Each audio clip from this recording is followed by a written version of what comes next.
think we started 3 weeks before the music. Have our thing for public. We got baptized. That's what we actually. You haven't recovered yet. Yeah, no. So, yeah.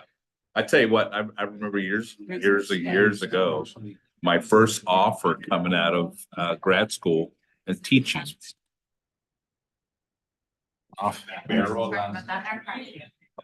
just much conversation, so it's everything, so it's like. Yeah, okay. I don't know what it was.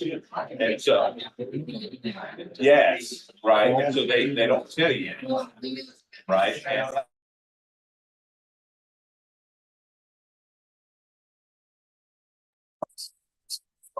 And then they went, but I gotta tell you, they started the honey bucket conversation. I almost, but I didn't, but.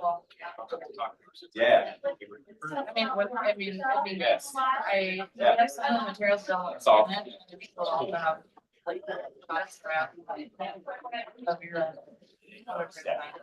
We do an early childhood up there. Yeah. No, in Alaska. Yeah. Okay. The only, well, they actually have. Like, journals, like, for now, I don't know, like, what's the best way to do that? Valerie. Yeah, I don't know. He is. He must have just stepped out. There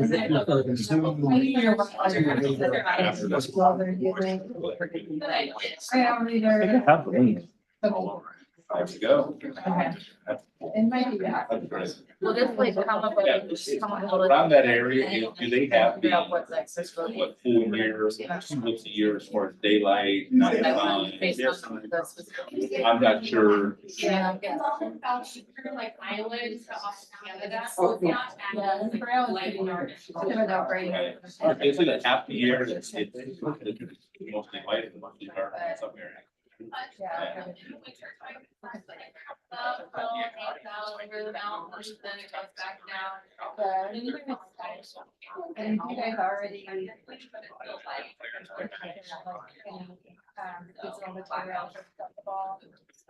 I mean, to a point, like our base. Oh, I bet. Stuff you almost don't want, bet. but like when you have, like a lot of kids are gay, like you have literally a list of five. Yeah. Wanted to like so much. Yeah. Which is very good. Generally, that's probably. Yeah. I'm not. My functionality part of it. So Part of the life up there.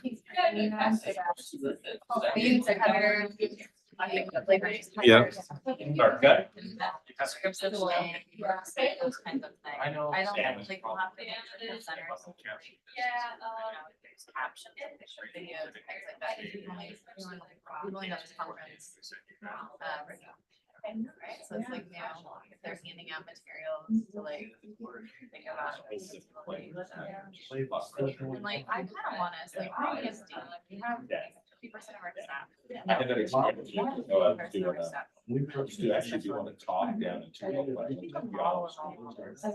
And so first experience with. I'm not a litigator, but like.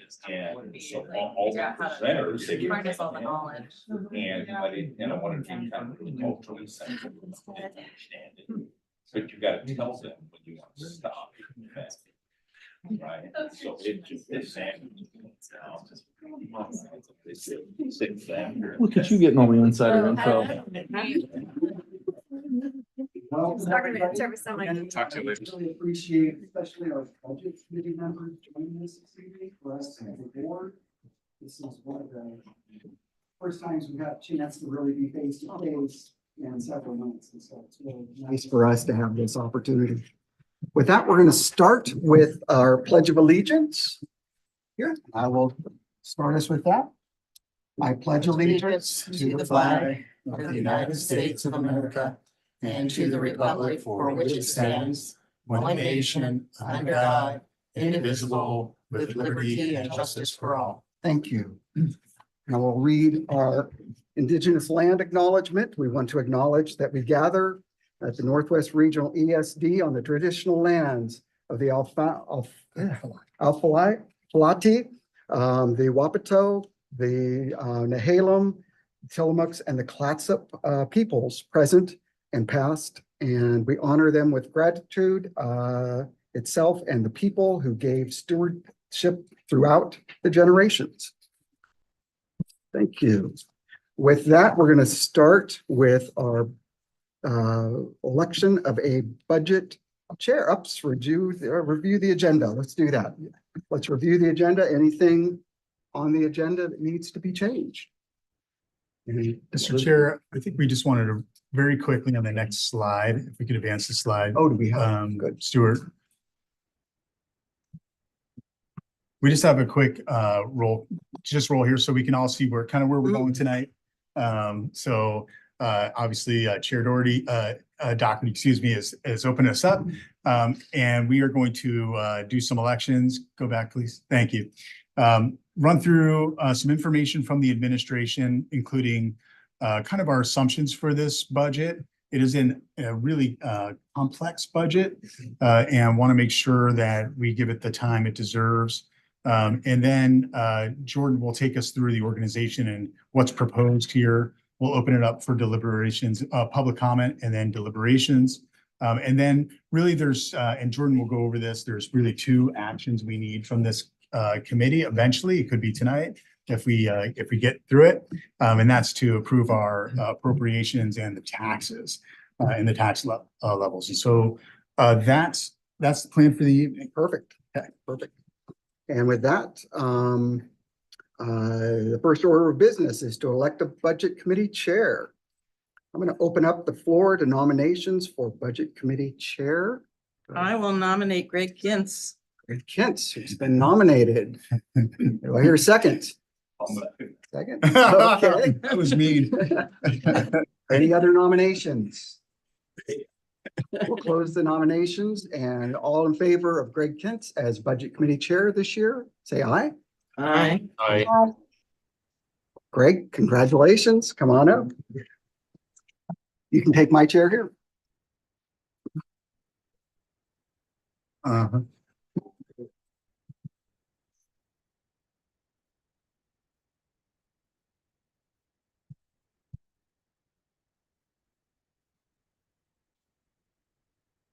Thank you very much for the honor. It's been a long time. I was telling somebody, I think that I might be in my 13th year coming on board for the budget committee. Serving my own board and the OSBA board, it is a great honor to be able to serve public education the way that we do. I don't ever step back from trying to do what's best for our kids. Okay. This reads, I would now ask Superintendent Goldman and Chief Financial Officer Jordan Ely to present the budget message and the proposed budget. All right. Thank you, Chair Gintz. And thank you for sitting in for Karen Cunningham, who I think has run this budget committee for 12 years before now. So Greg, you got 12 years ahead of you. Oh my goodness. I appreciate that. So all right, so let's get going tonight. So these are the 4 points that I'm gonna try to generally make with you here before I turn it over to Jordan to go through the details of our budget. I want to just quickly touch on the fiscal health of the ESD as an agency, as a full agency. Give you a general sense of education funding in Oregon and kind of the projections, just kind of where we're going a little bit and what we see. Make sure that you understand that we take great pride and do a lot of work here to ensure that our resources are actually targeted to our strategic priorities that the board sets. And then I do want to make sure that you all understand how we do a budget development here, because a lot of us are involved in K-12 education around the table. I know we have some outliers here in early learning and in post-secondary, but I think there's an assumption that we kind of run like a district budget, and it really doesn't work like that. So I want to make sure people know how we get to this point. Next slide, please. Before I do that, I'm really proud of our fiscal office team. I see Tara Van Dyke back there. She's our director of finance and works with Jordan as the CFO. And we have a whole crew in our finance department that does incredible work. We actually are the finance shop for many of our districts, our smaller districts. And we've just received our 16th consecutive award here for government from the GFOA. And basically this award says that we're highly transparent in our accounting, that our audits are in really good shape and they're really digestible to the public. And so I'm very proud of the team. That 16 years of winning that level of award is really something. So just congratulations. And I think it should give the committee some confidence about what we are putting before you year after year after year. Next slide, please. Not sure what your politics are, but I really like the quote. We have President now Joe Biden, but he said this long time ago when he was working with Barack Obama. Don't tell me what you value. Show me your budget, and I'll tell you what you value. We take that very seriously here, and so I think next slide, please. I think you'll see in our budget that a lot of evidence of investments and serious investments, millions and millions of dollars of investments in student success and in partnership with our districts. And Jordan will go through some of this. Oh, go back. Oh, sorry. With our districts in equity, specifically, and in being innovative in the way that we're working with districts in early learning and post-secondary partners. Next slide.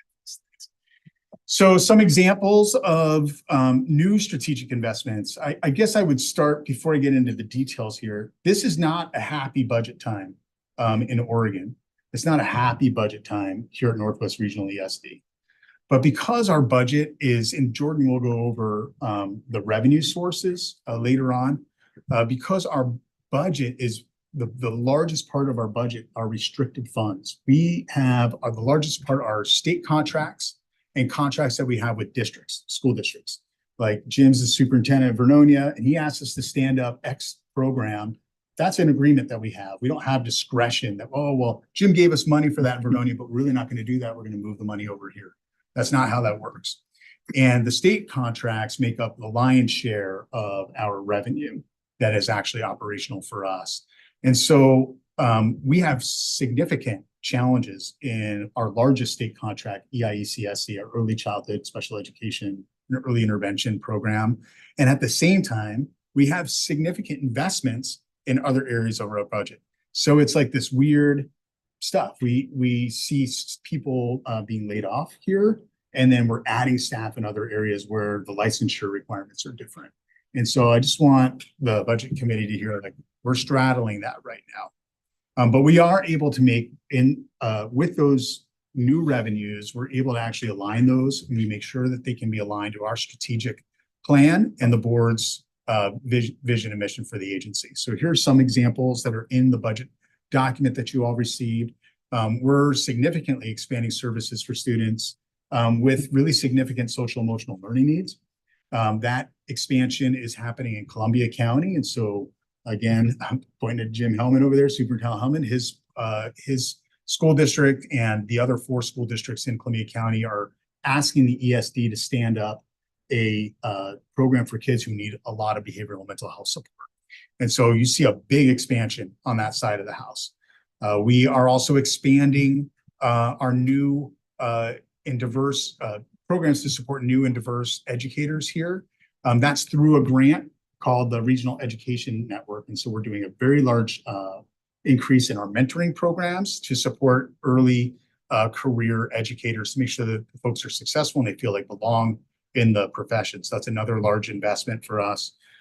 We are trying to maintain our focus on early learning despite significant problems with the legislative allocation for this biennium.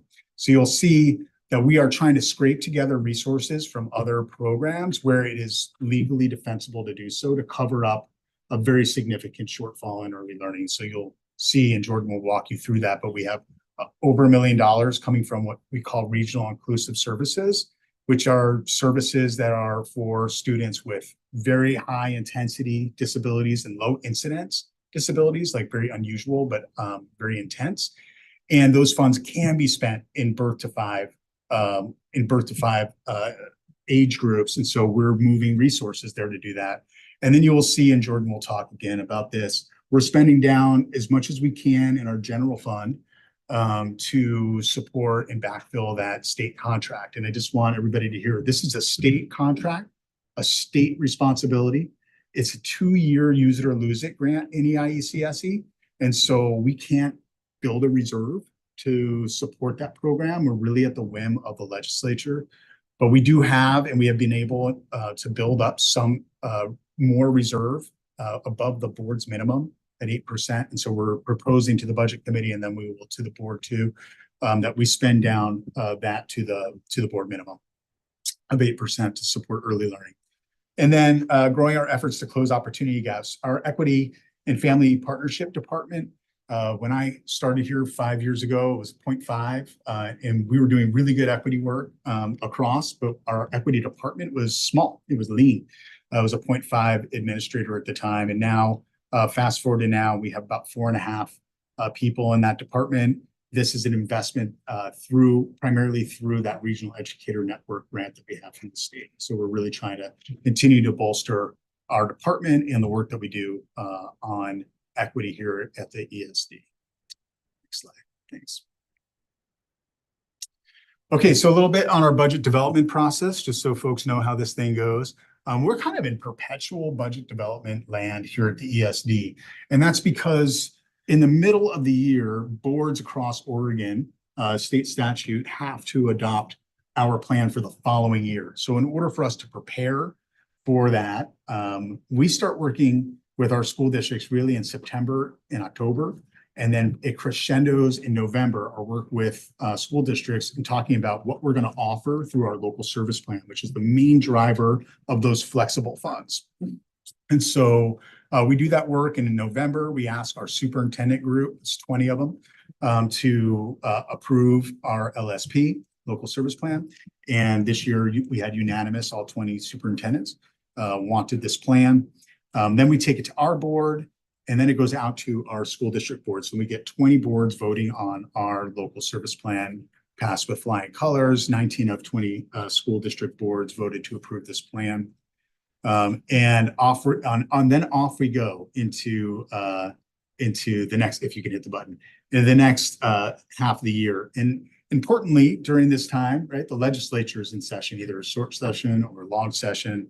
In March, by the end of March, the legislature finishes including all the grant and aid funding levels. And like I said, that's a big part of our budget are the grants and contracts, the grant and aid contracts. And so, of course, this year we had some bad news in early learning. We had better news in other parts of our budget. We take that and then we do a cross-departmental budget development team process. The board administrators all sitting in the audience here know what that is because they all lead and lean into some very serious budget work with their teams and their staff.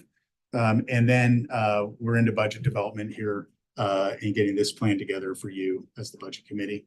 After you meet, hopefully approve what we're proposing, the board will also then hold a public hearing in June and determine have the final stamp, so to speak, on the taxes and the budget itself. Next slide. Really importantly here, I just want people to know how this whole state school fund thing works. So like I said, we don't have a lot of discretionary funds, but this is kind of where the discretionary funds really come from. In Oregon, unlike most states, by the way, we are part of the state school fund formula. And so 4.5% of the state school fund goes to ESDs. ESDs are also taxing authorities here, which also sets us apart than many other places. So we actually generate tax revenue and it becomes part of the state school fund. 4.5% of that goes out to ESDs. We're the largest ESD in the state. So we get the largest proportion of that. It's based on enrollment. 10%, that column to the right, stays here for operations. Right? And then 90% of those resources go back out to schools. So when I say we have very little discretion over the money that we actually have in these funds, we have very little discretion over the money. And so that local service plan that the superintendents approve, then boards, et cetera, really drives the lion's share of our programs out to districts besides those special programs. So 25% of the funds, typically in a school district, 25% will stay here. We kind of call that like our collective, it's like our co-op funds. And we do a ton of technology support services here. You see that in our budget. That's the biggest thing that we spend our money on here at the ESD and those in that core program. The other big program is our instruction programs. We do a ton of professional learning here at the agency. We just had an awesome AI conference today. It was really, really good. We had like 400 people there. And then the 75% goes out to school districts, and school districts purchase services back, or they can just take it in their general funds if they want to do those services on their own. There's no there's no requirement to spend those resources back. So that's how the general fund kind of works for us. And with that, I'm happy to take any questions if there are any. Otherwise, Jordan will take you through our assumptions that create the underpinnings of this budget. All right. Jordan. Okay, thank you. So you'll hear me say a few times tonight, this is not an exhaustive list, but did want to highlight some of the bigger assumptions that we made. Whenever we go through a budget process, we have to make assumptions about some things that we don't have a lot of certainty over, but we are going into the second year of a biennium, so we have a lot more certainty than we would when we're going into a new biennium and we don't even have state appropriations yet. Our state does have mechanisms for doing mid biennial adjustments. And so not 100% positive on these things, but we have a higher degree of certainty. So the $10.2 billion state school fund was appropriated before the beginning of the biennium. It gets split on a 49% first year, 51% second year. So we're anticipating 51% of the state school fund will be available to districts and ESDs this year. Our regional enrollment is down, but it's down proportionate with the rest of the state. And so we expect our revenue assumption for the state school fund, the amount that's coming to us, to be pretty accurate. We don't know that for sure, but we think it will be pretty accurate. Our PERS rates in Oregon stay the same. They get adjusted each biennium. They stay the same for the entire biennium. The only thing that would affect our pension contributions is if we lose employees that are in one. There's 3 tiers essentially of the pension system: tier 1, tier 2, and what's called OPSERP. They modified it so much that they were just like, we're not going to call this a tier. Let's just get the new name. And so OPSERP is much less expensive for employers and for the state than tier 1 and tier 2. So if we lose tier 1 and 2 employees and we replace them with OPSERP employees or vice versa, that'll affect our pension contributions and of course our assumptions. We are planning revenue on for the operations parts of our local service plan. We increased rates by 5% on, not across the board. This is like an average increase. And then for our instructional services that are more dependent on or more heavily utilized with our licensed staff, we did an 8% increase to account for bargaining increases. And we're assuming the same level of utilization from districts. Obviously, when prices go up like this, that can affect utilization. But 5 to 8% is actually not an uncommon level of increase for any of the increases that districts are experiencing right now. And I'll touch on that a little bit later.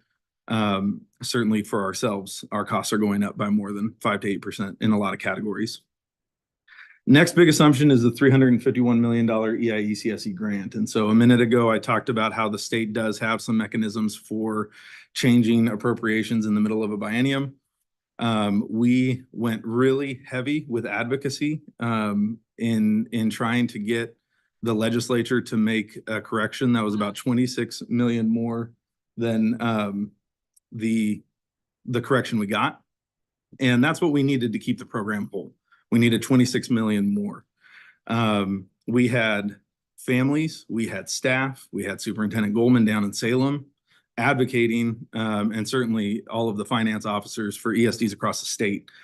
We were advocating for the number that we needed. The state felt, for whatever reason, that it wasn't appropriate to fund at that level. And so now we have one last gasp. It's called an E-board or emergency board. That meets at the end of June if the legislature decides that they want to take the issue up. They generally, as a matter of practice, do not take an issue up unless new information is provided. And we haven't really had any new information to offer. So not a high degree of optimism that anything is going to change. And so we've budgeted at the revenue figure that they've provided us with. All of our employee contracts are settled and increases have been applied to all staff budget line items.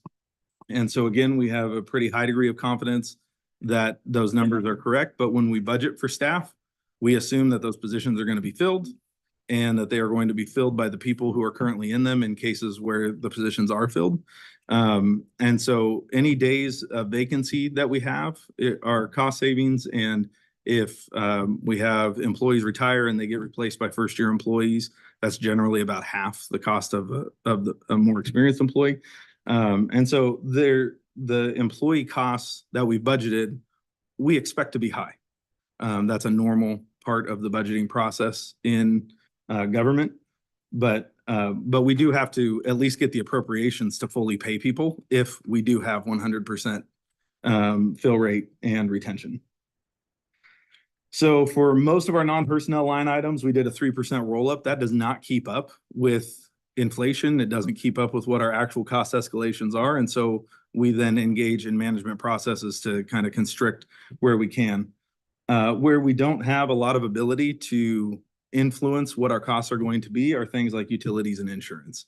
Insurance is bought in a co-op across the state by the Property and Casualty Coverage for Education.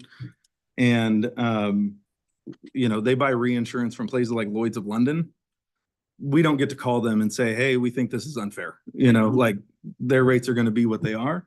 And so 12% is actually better than last year. We saw a 20% increase statewide last year. So small victory, I guess. But, 12% is obviously a lot on property and casualty. And then utilities are up 8%. Students and staff do need a certain work environment in order to be productive and to be able to learn effectively. And so it's not like we can just throttle the thermostat down to 55 in the winter and up to 105 in the summer and just, save some money. So utilities are realistically going to go up by 8% because our rates went up by 8%. And then we have these unknown liabilities. And Dan can tell you, I go back and forth between being the optimistic one and the pessimistic one on these. Paid leave Oregon has increased the leaves that are available. And so that increases the cost for substitutes and for administering the program and things like that. We don't know for sure how much utilization there's going to be. It really depends on what people's personal experiences are. And so we put a good faith estimate in for our budget. It could be more, it could be less. And then for the classified unemployment costs, Senate Bill 49 created the ability for classified employees and some licensed employees to be able to collect unemployment during normal break periods like winter break, spring break, summer break. And this is very dependent on the level of utilization. We don't, if people collect unemployment, they have certain obligations for looking for work and different things like that. A lot of people who work in education choose to do so that they can have those breaks with their families and different things like that. And so we don't know that people are going to utilize that option. The other thing that we have going for us is that we buy into the state's insurance program for unemployment. We don't pay direct costs. And so districts that pay direct costs, whatever their utilization is this next year, that's what they're going to pay. We're going to pay the rate that the state assigned to us. And then our experience this next year will inform our rate increase for the following year. But we get some lead time to plan for what happens to our rate based on utilization. So again, for this next year, we think that our estimates are probably accurate. And it's going to be in those future years that the unknown liability will show up.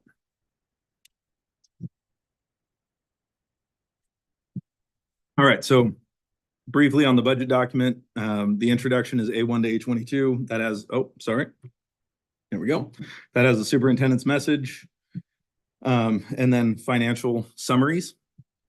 And then just little overview summary of our strategic plan on A19 through A22. And then we get into the detailed financial information. This is presented in the way that the Oregon local budget law prescribes that we present that information. So if you look at it and you're like, this is an insane amount of detail and seems completely unnecessary, I agree. But that's how they've asked us to do it. So, and then the appendix is, in education, we like to joke about the alphabet soup and the number of acronyms that we have. And so throughout the presentation, you've already heard things like EIE, CSE, You'll hear me talk about things like IDEA, which is a federal grant. All of those are defined in the appendix of the document. But also, feel free to stop me as I go. Like I'm happy to talk about what those are. Okay. And now into our proposed budget. So this is the overall funds.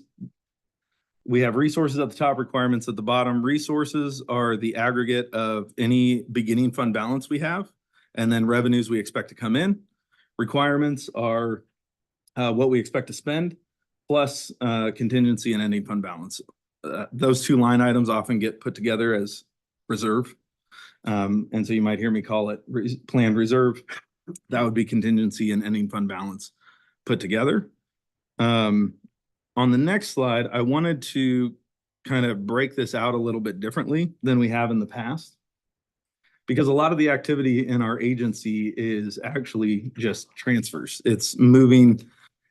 We get funds into the general fund from the state school fund. As Dan showed you earlier, the majority of those funds, 90% of those funds that we receive are for our districts.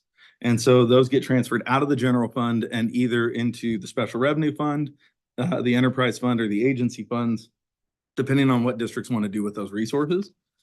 And so it's just a transfer out. It's 53 million out, but then when you go over to those other funds, you have the $53.5 million coming in. And so it kind of inflates what our overall activity is. And so with what I wanted to focus on here specifically are, I'm calling them operating funds. This isn't a strict definition of the term operating funds. But general fund, special revenue fund, and enterprise funds, those are the funds that we use to deliver services every day. The debt service fund is paying for the capital project work that we're doing for the purchase of an early learning center and a renovation that's happening there. And then the capital project fund is where we account for that work. Agency funds are held in, we are a custodian. Those funds belong to our districts and we just hold them for them. So those aren't ours to deliver services with unless they ask us to. And so on the general fund, oh, what did I just do? There we go. So I apologize that we're covered on the far right side. What I wanted to show you first is that even though I've laid it out differently, it shows the same thing from the last slide to this slide. It's our overall budget of $275 million and change. And I've just moved the transfers out down. But some things that I wanted to focus on here is that total expenditures for our general fund this year, we expect to be around $12.9 million. Of that $13 million, $6 million of it, more than $6 million, is coming from the special revenue fund in the form of internal service fees and indirect rate off our grants. And so really we have $7 million to operate the entire agency with. And that's about 4.5% of the agency's resources get used for operating the agency. I'm sorry, I have a tickle in my throat.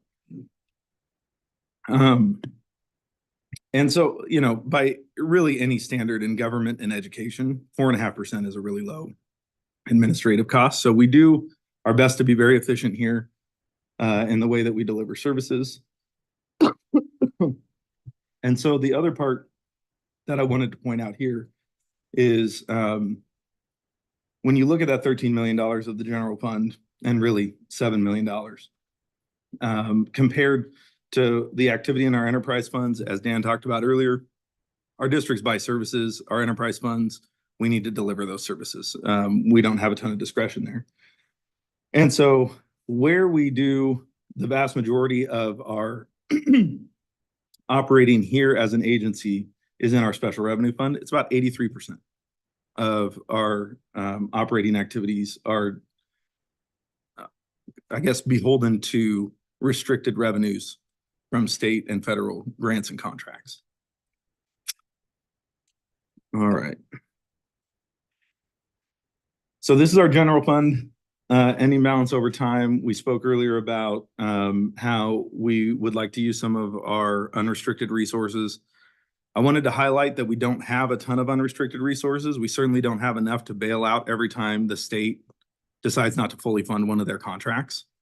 But we do have some, because through the pandemic, we were able to reduce some operating costs, just like every education agency, and also utilize ESSER funds to fund some of our activities when the state was kind of prescribing how we operated.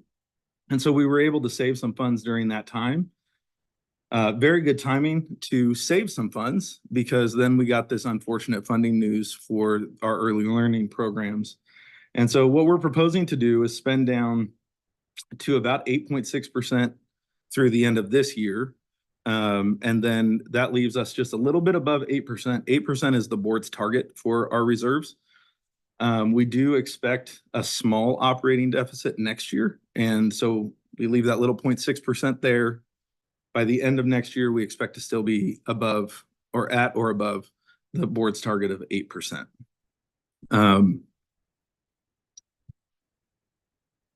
So this shows our operating funds, again, using the definition that I used earlier. Over time, you can see the enterprise fund at the bottom, relatively flat.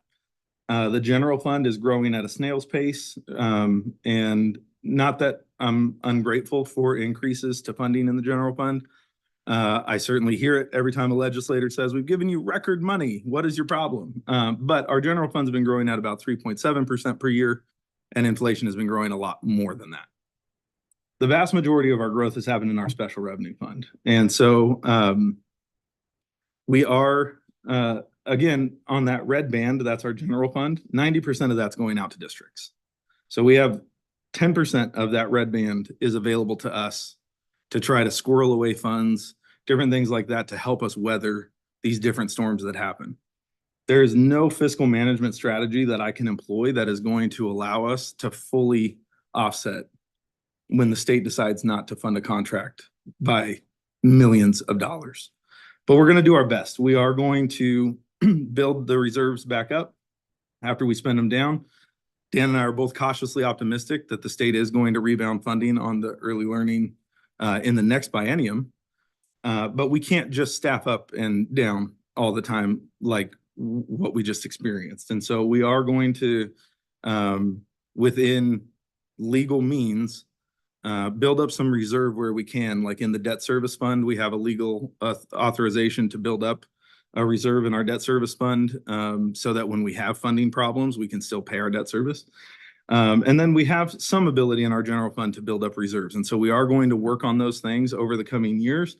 But when 83% of your operating activities are happening in that green bar, those other categories aren't going to be able to be the mechanism we use to provide stability to that green bar. In some ways, we are always going to be at the mercy of how the state chooses to spend its money.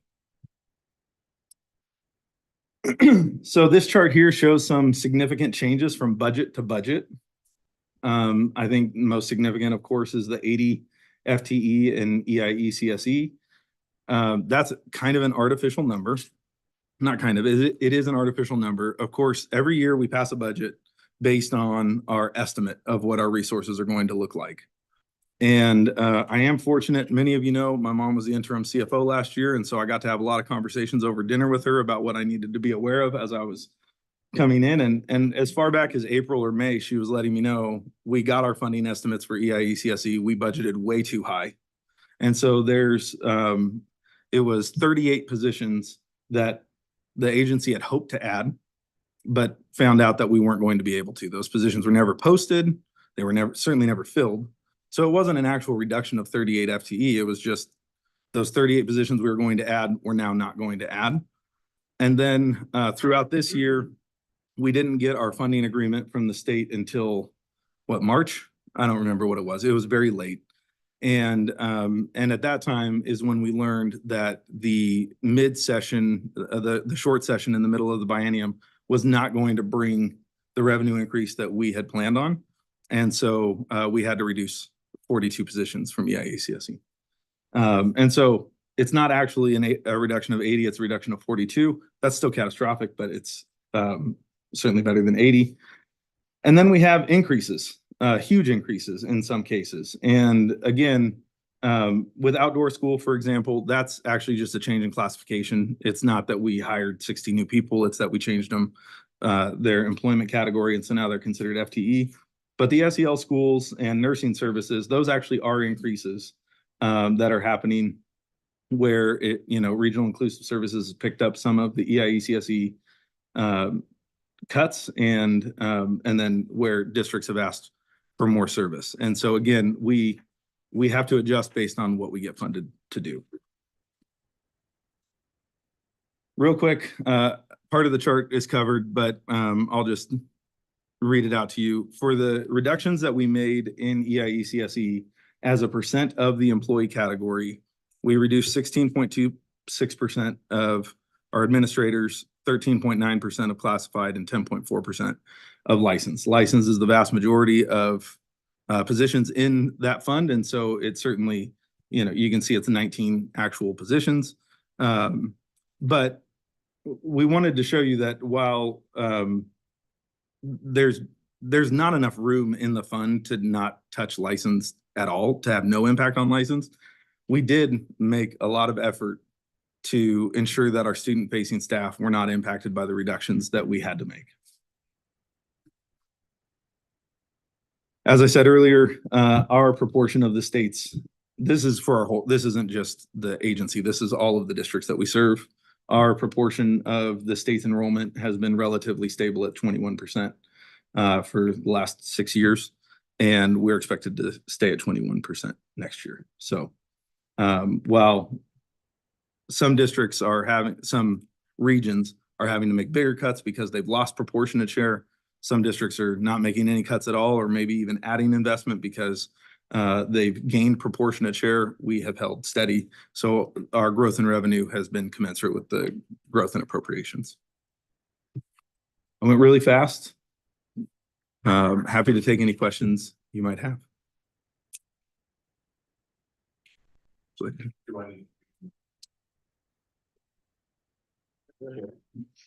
All righty, now's the time we invite members of the public to make comments. Do we have any public comment requests? Did have a request. Okay, they online? They log in. Okay, we'll see what they have to say. They're not here. Fortunately, Okay. If not, then we'll continue on. Do we have questions from in here?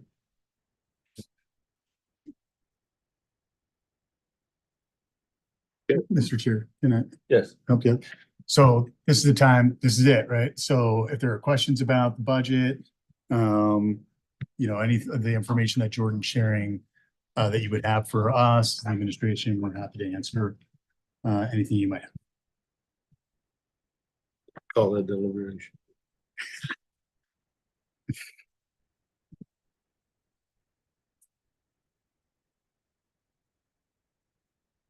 I had a question when I was reading through the budget. I saw there's on our function 2112, it has attendance services and it's zeroed out. What is that about? I'm happy to take that one. So attendance services it's basically a change in where we fund that service. So we used to have that in I think that's in our 100 level where it's zeroed out, used to be in our general fund, because we were kickstarting our attendance service program a couple of years ago. That moved into our fund, I believe it's amazing, I know these funds, 250, which is our Student Success Act Technical Assistance grant. And so you'll see in Fund 250 an increase in attendance services. But we basically were able to, when we got those funds, to let it go in our general fund and fund it through that state contract. Mr. Chair, give a question. There it is. One of our online folks. Okay, let's go ahead and answer the question or ask the question. We can barely see you up there, so. Who's Okay, Jill? so this is Jill Zerschmied. And so I heard you say that we have 21% of the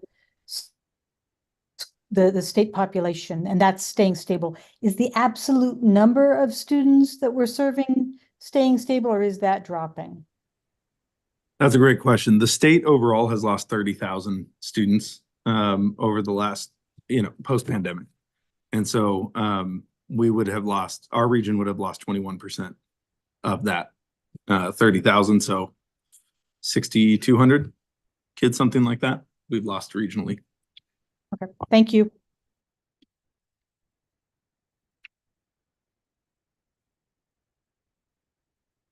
For the budget cuts to early learning, so that's my concern. We are 4 counties in the ESD, if I'm not mistaken. How does the percentage of cuts in early learning for our region compare to the other regions? Was it just the percentage across the board, or was there, kind of more deep dive into that? Yeah. I think that's a really good question. We've kind of been, our agency has been in the lead in trying to figure out the statewide picture on this. So we actually have pretty good data, but it's self-report data from the regions. So I know, for instance, like Willamette ESD, for instance, is a smaller program. Like we're the largest in terms of enrollment, except for Multnomah. Education is a bigger program than ours, but Willamette is reporting that they're cutting 50 FTE and we're cutting 58. So you would expect to see more, down there. And what has occurred there is in the first year, so, we're funded, this fund is a fund for the biennium for 2 years. And they made some cuts this year because they weren't as optimistic as we were about getting the funding in the short session. We were like, we're so convincing and awesome that we're going to be able to make a more headway in the legislature, and we just came up short. So as Jordan said, we had a ton of advocacy, and we just couldn't get them to get up to the 276 or 77 million dollar, 376, 77 million for the biennium that we needed to stabilize. So Willamette, major cuts. MECP, which is Multnomah's program, they have preschool for all taxes. So they have a different revenue stream that nobody else really has. And they're still making about 40 reductions, FTE reductions in their program. Statewide, we're almost at 200 FTE lost out of the early learning system. And I would just say this about this situation is EIECS is like, it's the most specialized part of our early learning system. So the people who are losing out of these are highly trained, expert, highly expert, and they have tons of options to work outside of the early learning system. Like we're talking occupational therapists and speech pathologists and physical therapists. They can work in the healthcare system, typically make more money doing it, right? They're motivated by doing this really selfless work in our communities. And I'm very nervous. That's why Jordan talked very briefly, like I am optimistic that the legislature is going to add more money in early learning, but how are we going to hire people back into these systems? We just lost 200 amazing people out of the early learning system in the state of Oregon. It took us 3 years to get even almost staffed up here at the agency once there was an ad. I don't know how that just jumps back, but yeah, it's statewide. There are some areas that aren't making cuts. They didn't scale up over the pandemic like we tried to. So we're just in kind of different places. We were very aggressive because in my history of doing this work in the state of Oregon, oftentimes we feel like the sky is falling and then we make reductions and then the sky doesn't fall and we've over reduced. And we decided that we were going to be aggressive with the legislature and optimistic, and now it didn't work out on this one. So we have to true up the budget.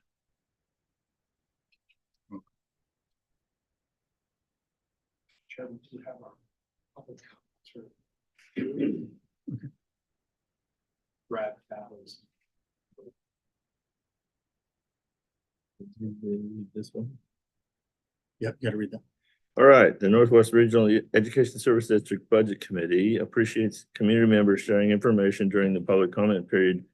Members of the community wishing to address the committee must have completed a public comment prior to the beginning of the board meeting. The committee requests comments to be limited to 3 minutes per speaker. Speakers will state their name and home address for the record. While the committee does not respond to public comment following the meeting, the chair will determine the appropriate level of response with the administration after the meeting. Speakers may offer objective criticism of district operations or programs, but the committee will not hear complaints concerning specific district personnel. That was your question.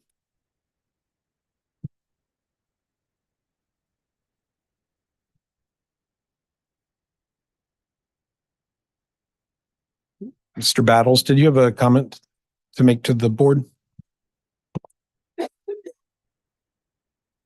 Mr. Battles, you have 2 minutes to address the board, the committee, I should say.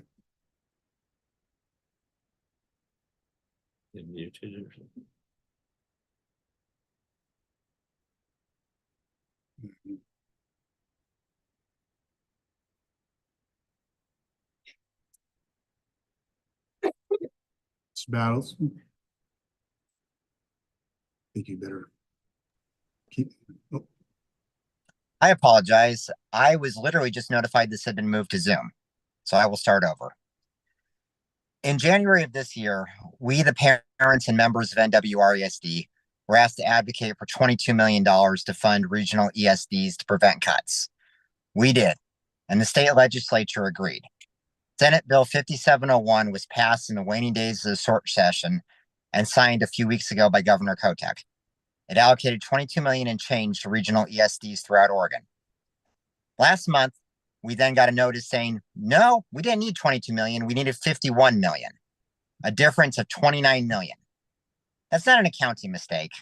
That's not someone forgetting to carry a zero. That's a deliberate error and one that is costing people their jobs and our children their educational opportunities. My daughter, Clara, attends a preschool where her tuition is funded by NWRESD. And she has a team that comes into the school and works with her. A PT to help strengthen her muscles, an OT to help her with her fine motor skills, a speech therapist to help her learn to use her AAC, and a teacher of the deaf because her disease, Niemann-Pick's, will eventually cause further hearing loss, more so than she already has. And finally, an instructional aide who helps Clara so her teachers can focus on the business of teaching. Clara is happy at her preschool. We are happy with the preschool. And more importantly, we are happy with how NWRESD staff and the preschool work together in the best interest of our daughter. Clara started this program in November of 2023. In these short 6 months, we have seen improvement in her, no doubt in part because of the dedication and skills of her team in conjunction with the teachers at her preschool. NWRESD and my child's preschool are a team, and a team that works. We already know NWRESD will no longer pay for tuition, and we've been fortunate to have an alternative presented that will continue to allow our daughter to attend next year. But her IA has already been notified of a layoff. And if even another IA is slotted, my daughter, this child whose life will already be cut short by a genetic error, will suffer without the bond she has made with her current IA. Further loss of staff due to administrative failure to properly ask for funds needed will result in deteriorating conditions not only for my child, but children across NWRESD.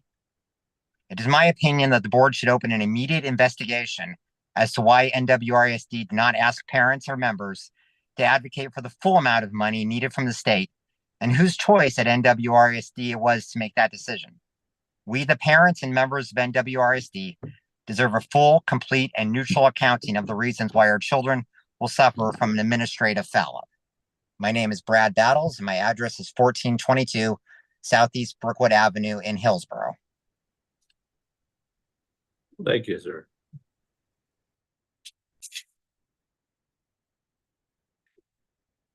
Do you have any other questions for deliberations? This might be out of the realm of this. You mentioned 30,000 students less this year across the state, 60 compared to prior. Is there a reasonable explanation why we're losing so many students? School or private school or just less kids going in the state that are equal age? Was there a reasonable explanation for such a loss? Oregon's birth rate was on decline before the pandemic, and so birth rate is certainly part of it. The state does not have a firm accounting of some of the students we've lost. I don't know what that number is. But there is a belief that some of the students have moved out of state and some of the students have moved to homeschool. When you're homeschooled, you are supposed to let the state know that you're homeschooling, but not all people do. And so the state is who tracks those things, and they do not have firm accounting of all of the students, to my understanding. I don't know if you have a different take. No, I mean, it's all, it's a lot of anecdotal and trying to make meaning. I think a lot of kids have enrolled in online options, a lot more, and private online options. And so that's the main philosophy, is homeschool. And the other thing is attendance is fundamentally broken in COVID. Like the attendance rates are abysmal. We're like 60, I think it's like 65% of kids are regularly attending schools right now. And so kids are checking in and out of the system more frequently and for longer. And so there's a lot of work to be done to re-engage families who have tapped out of the system in public ed.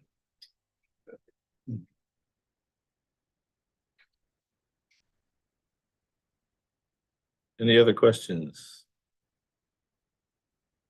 Okay, now that we're finished with the deliberations, we can close the budget committee discussion. Next would be the proposed motions for accepting the budget as it is.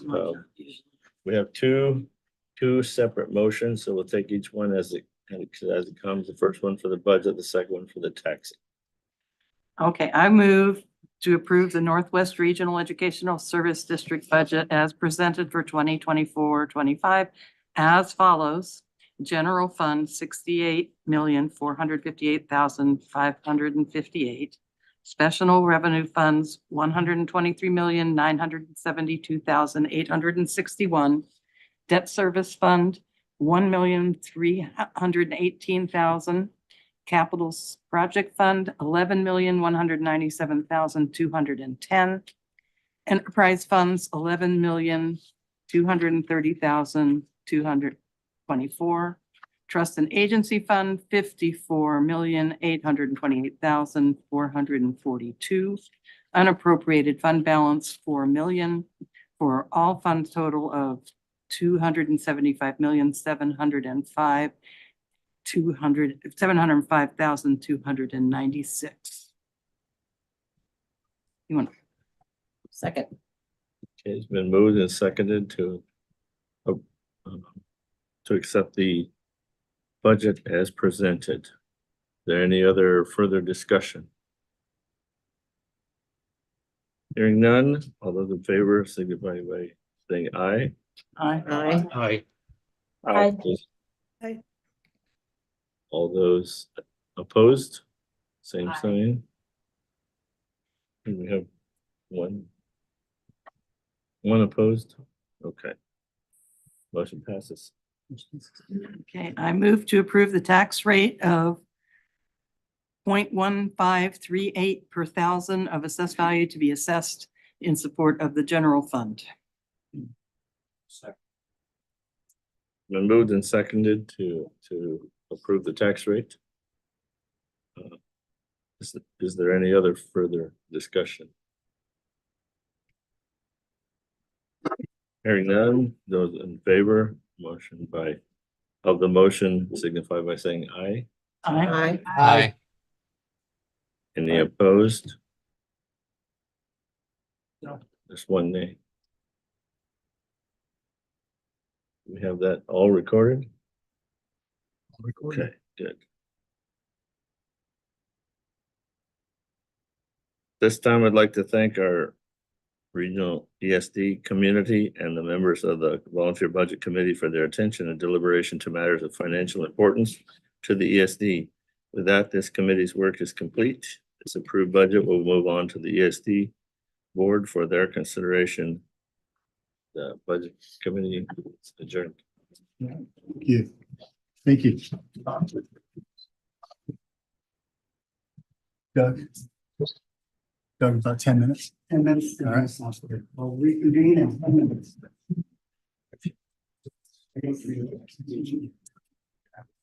So I'm gonna respond. Those online, we will leave the screen running and reconvene in 10 minutes. Unfortunately,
Thought you did an excellent job with the explanation of the budget. It was clear, and I think it answered a lot of questions. I really appreciate that.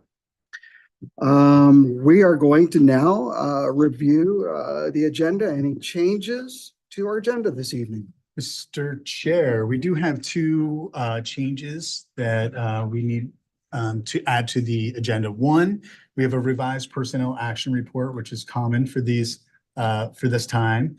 And Valerie has shared that with you and has printouts and packets, so she's running.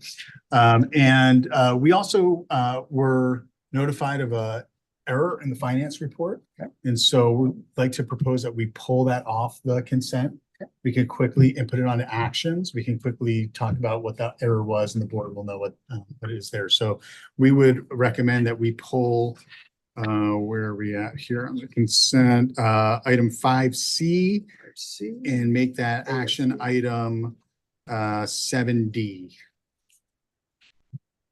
And with that, no more. Perfect. Appreciate that. And with that, we are on to our superintendent report. Superintendent Goldman. All right. Well, that came up fast. I'm not even ready. Sorry. Hold on a second. Okay. Okay. Last month, the board approved a resolution to proclaim the first week of May is License Appreciation Week. That's happening across the state right now and really across the country in most states. And throughout the week, supervisors and peers have been finding ways to celebrate the contributions of our licensed employees. And I think it's always really important for our board and members of our community to just think about all the contributions of our licensed public educators during May. But, you know, of course, we try to think about it all the time, but especially in May. Really licensed educators, like to me, like they're the superheroes of our communities. They show up every day for other people's kids. And put oftentimes their, you know, other people's kids ahead of their own needs. And I just think it's an incredible way to go through life. I'm always just so grateful for our teachers. You know, my mom was a teacher and I watched her grade papers all night, every night. And she was like, don't do this with your career. But I was like, I want to, you know, and I just, I think we should just take a second here and appreciate our licensed folks across the country and right here in Northwest Regional ESD. And I think it's also a really interesting group that we have at the ESD. Our teachers and our specialists, they show up for the hardest to serve kids in our communities.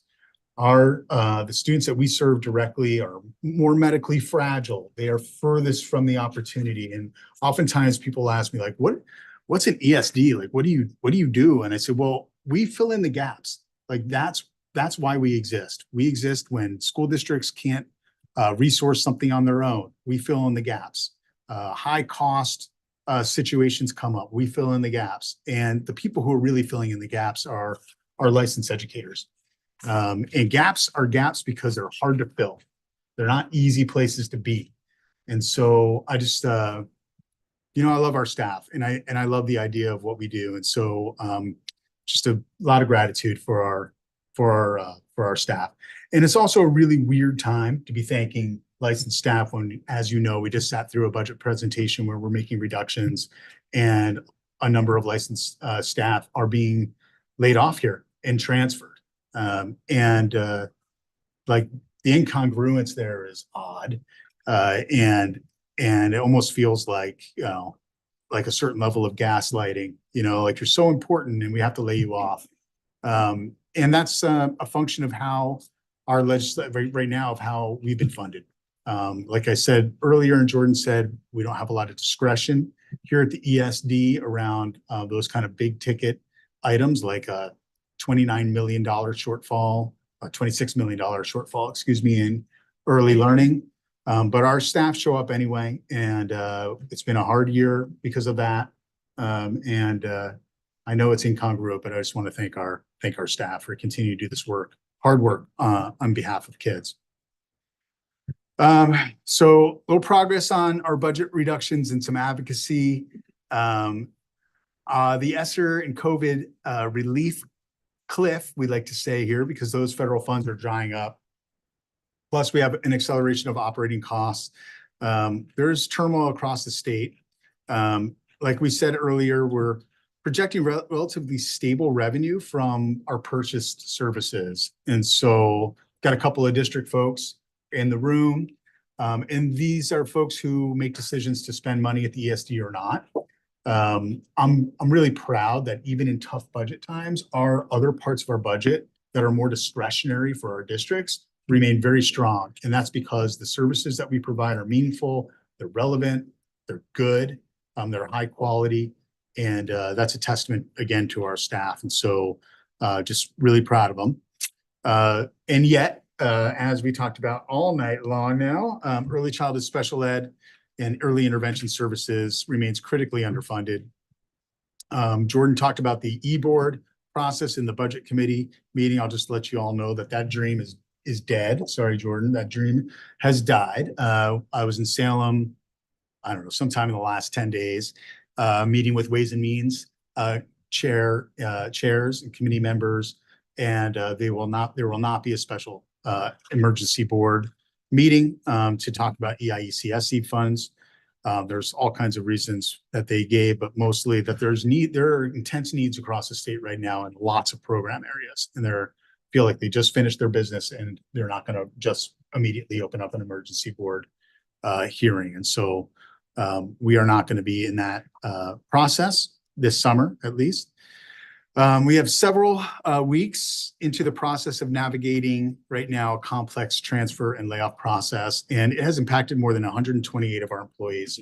And that was at the time that I wrote this report, right? Because as we go through the spring, in any year, we'll have attrition, people moving to other positions, retirements, et cetera. And so these numbers are in flux. I guarantee they're not right anymore since I wrote them, but because that's how much flux we have. You have a revised personnel action report in front of you tonight because we're in flux. But we are currently calculating to have to cut 30 licensed positions in our organization, 13 classified positions, and 5 administrator positions in our agency. We have also eliminated, numerous additional administrative positions in unrestricted budgets. So like an example is we haven't filled our chief of staff position and do not plan to do that next year. We already didn't replace a assistant superintendent position 2 years ago. We are trying to be as lean as we possibly can. And it means that people are stretched more. And that's what it takes right now because as you saw in the budget, we are going to trim as hard as we can and try to save our early learning program to the greatest degree that we possibly can. Given the discretion that we have. For the vast majority of people in the positions that were eliminated, we've been able to find them different positions in the agency. And that's through transfer to different locations or different programs. I will say that our Human Resources Administration, Debbie and Carol Helfer and Catherine Dalby, have been meeting individually with folks, and what they say is they're just taken aback by the professionalism of our staff in these really hard conversations. And so people are being really professional right now, and it's tough out there. At this time, we believe that we are going to need to lay off a total of 8 licensed employees and 5 classified employees. Everything else kind of shook out. We got people into other positions. And that's what it looks like right now, where we might land. But it can change, like I said, and our goal and our North Star here in this spring has been, if you want a job here, we're going to try to find you a job here, right? Like that's been our North Star. And so we're hopeful that those become zeros by the end of the spring. Some really cool things happening in the news. You can see here, this is Rachel Parker, one of our staff in the Early Learning Hub. She got to meet with the governor as our Early Learning Hub team visited Salem. This was in the news the other day, the investment in the Dolly Parton Imagination Library. And it was just really cool to see our staff represented there doing the good work of advocating for literacy, early literacy in our communities across Columbia, Clatsop, and Tillamook counties. That's where our hub operates. A couple other things that I just want the board to know are happening. We have a really awesome day coming up here of learning and learning from our kids. So we have a cafe summit, our Cascade Alliance for Equity Summit. And this is a summit that's being put on by our Equity and Family Partnership team, but it's really the kids who are going to be talking to us about what their needs are in the education system. And I would urge board members to attend. I was really pleased. I got to spend time with Maureen this morning. We were at the AI conference that we put on at the University of Portland. It was awesome. I was really inspired. I learned really crazy things that scare the living daylights out of me. But also, you know, they also like, if we can do these things well with kids, like the level of personalization that we could hopefully tap into if we do it right. Efficiencies are really exciting. It's an exciting time in the tech world and education. We've got a couple of other things. Oh, that was down below. A couple other things that I wanted to just have our board know are going on in our community. We are obviously always engaged, especially being led at our outdoor school program around affirming school spaces for gender expansive youth. So we have a session coming up around that and a lot of work on mental and behavioral health as well. Two more that I wanted to mention. One is our foundation, which Chris is your board liaison for, has its annual fundraising event on May 30th at Miller Nash. It's a great night. It's fun. Very classy event. Very classy event, and it's for a great cause. It basically creates the conditions for our mini grants program, which gets tens of $1,000s now into the hands of our public educators across the region, not just at the ESD. And so that's a really important event. I would hope some folks can come and join me. And then our Equity and Family Partnerships team and members of our instructional services team are putting on the second Native Youth Wellness Warrior Powwow on June 1st. That's a Saturday. And it's super, I didn't get to go last year, but the stories about it were that it was really inspiring and an awesome event for our community. And so just a couple of things for our board to be aware of as we look forward. Great. Thank you very much. And we'll move on to recognition and good news. We have the first presentation on STEM Like a Girl. We've had this before, and we're looking forward to hearing about it again. Kelsey, welcome. I won't sit here long because I've got two chairs for two people, but I'm going to make sure to use the mic.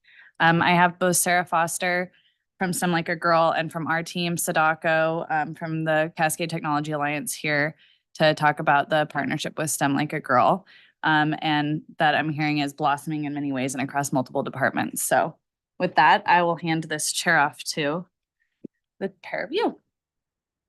So. Hi. Welcome. Do you want to start? You me too? Go ahead. Okay. Hi, everyone. My name is Sarah Foster, and I am the founder and executive director at our nonprofit STEM Like a Girl. And I'm really excited to be here today to share the work that we're doing and how we've partnered with your ESD and just share our program with you. So I guess to start, I can tell you a little bit about what we do, why we do what we do, and Sadako can jump in whenever. And then, I can answer any questions that you have. So my background is actually in chemical and biomedical engineering. I worked in a traditional research and development for biotech for the first part of my career. And then I joke that in 2011, I took on my biggest experiment was becoming a parent. And, as you know, there's no scientific method or protocol for raising children. And it was as I was volunteering in their elementary school classrooms, doing different types of STEM activities with the kids, I noticed as I visited the, K-2 classrooms that the girls were jumping in to the projects and raising their hands at a similar level to the boys. But when I'd visit the 4th and 5th grade classrooms, the girls already started to seem more reserved. They weren't jumping in as much. And it shouldn't have, but it did surprise me to see that gender gap happening so early. And there's a lot of great programs in our area for middle school and high school girls and beyond into, professional careers. But I really wanted to look for something that would be with elementary school girls, that would kind of be that jumping off starting point for them. Not an expensive summer camp or things like that, which would need a long-term commitment. So this idea of STEM Like a Girl came about. And what we do is we do half-day parent-daughter or other adult caregiver parent-daughter workshops. And what's really unique for our program is that it serves girls in 3rd to 5th grade, and they come to our workshops with a parent or other adult. And they work hand in hand on the activities. We get them hands-on. Our workshops have over 10 different hands-on STEM activities that they're doing. And the thought behind that is that we want to build both excitement and confidence in the girls, but also in their adult that's in their life, because, we all know that so much of what elementary school kids are involved in is what their parents want them to be involved in. And we heard from a lot of people that aren't trained in a STEM background. They're like, I want to do this with my kids, but I don't know how to, or that like, I was never good in math, so I can't do this. So we really are trying to build confidence and excitement in both the girls and their parents so that they can go home and continue to do these kind of activities.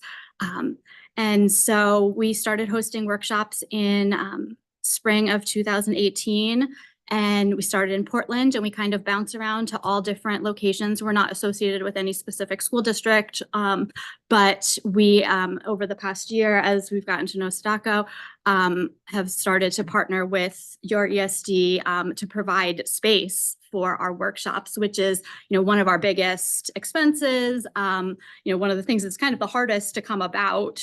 So it's been a great partnership. So I'll let you kind of talk about. Yeah, I started volunteering about 1.5 years ago. And the first thing I noticed is, for one, how well run the workshops are. It's very organized.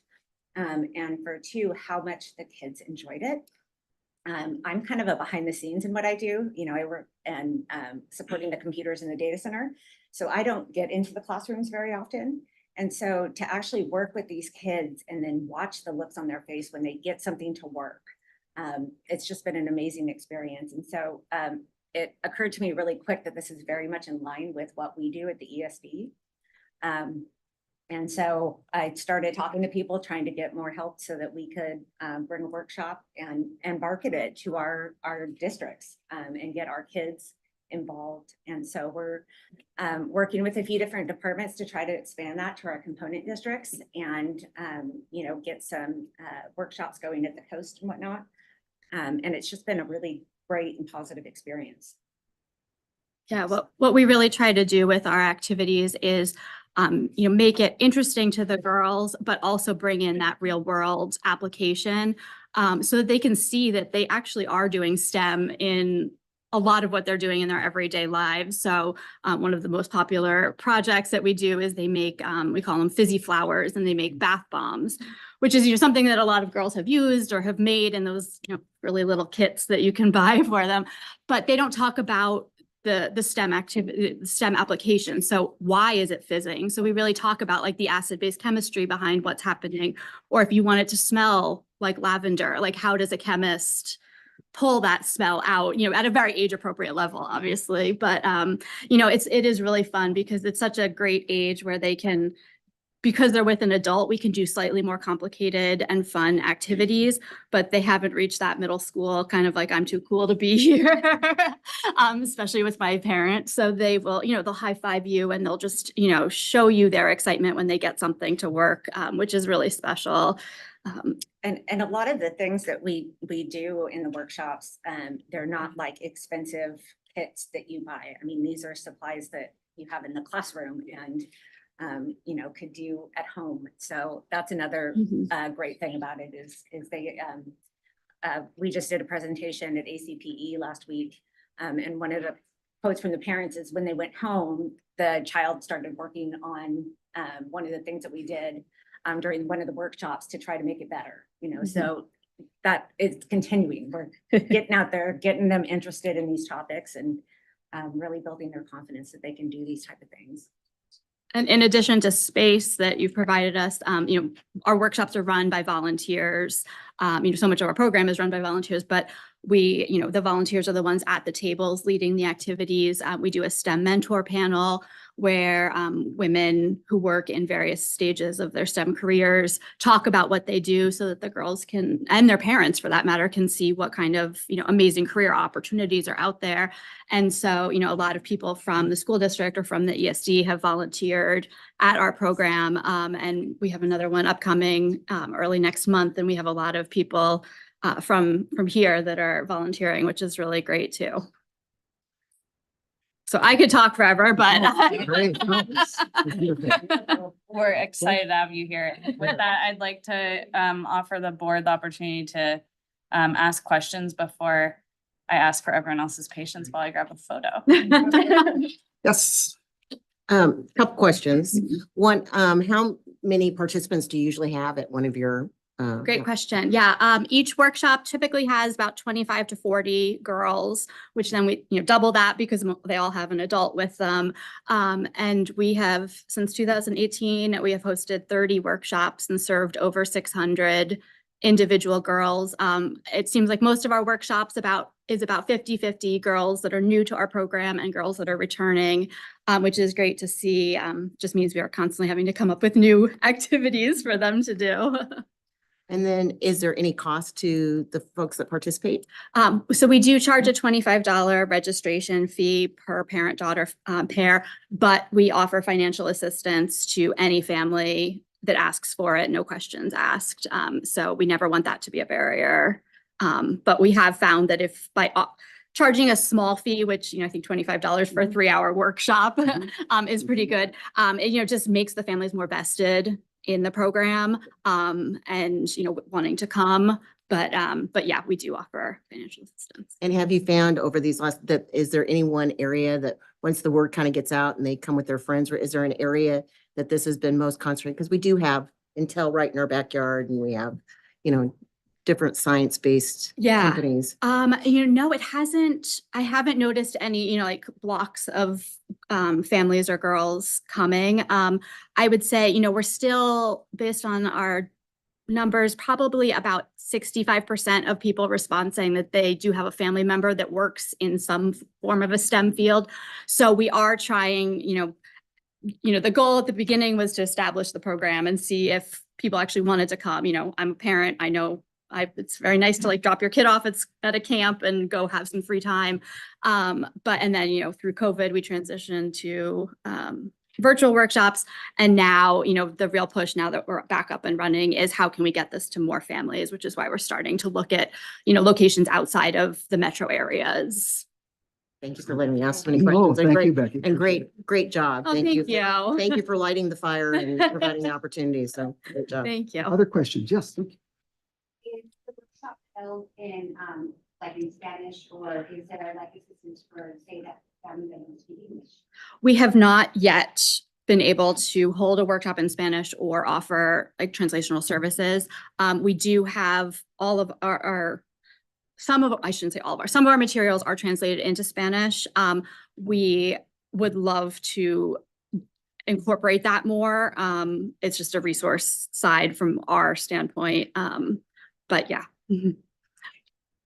I will say anybody who's worked in elementary, middle school, high school, age students, the intermediate and middle school girls in particular are you're nailing the right age. And I think that this is one of those, and especially having it hands-on and activity-based science, those types of concepts stick.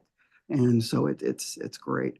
Thank you. Yes, please come to the coast. I just had a meeting yesterday with some people from the STEM Hub, and we are targeting an Astoria location this fall, and then something else in the spring, and then hopefully going from there. So it is if you need help with a spot, just let That's me know. exactly what we So, were saying. Yes. So if yeah, you have so I a could help spot you out with that. there that would be, perfect for us, that'd be great. Ernest, did you have a question? Thank you. Yes, I do. First off, I just want to say how much I love this. This is very exciting. I coach the all-girls team at for the first Lego League in Portland. So I love this. I think this is wonderful.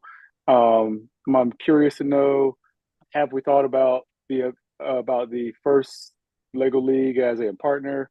First off, and second off, I'm curious to know.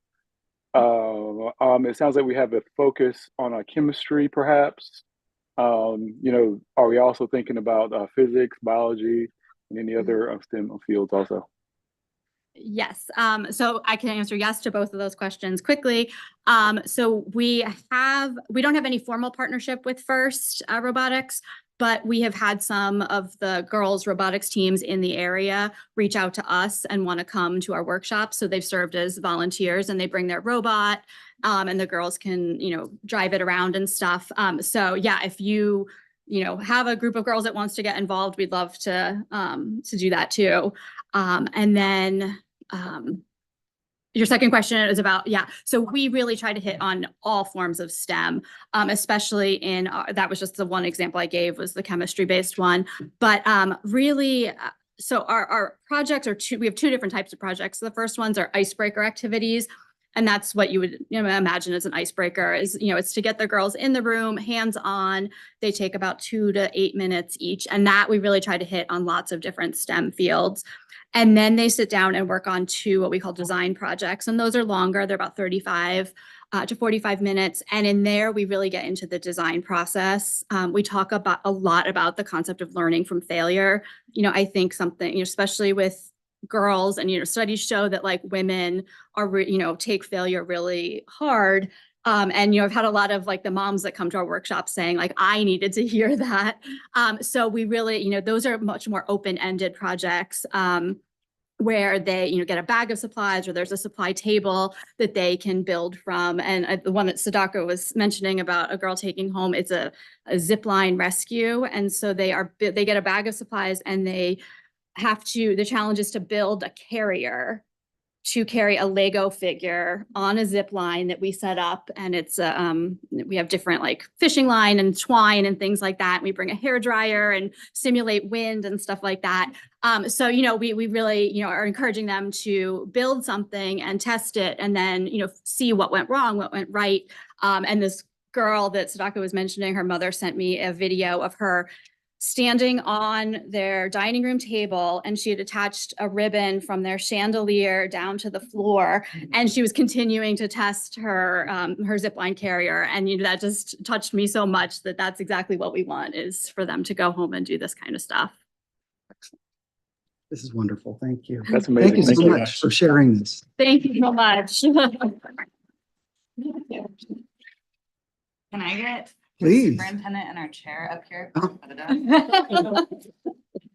And this is for you. Oh, thank you. Right here. This Right is. from the screen. So you have a. Hi, thank you. Nice to meet you. Nice meeting you. Hi, thank you so much.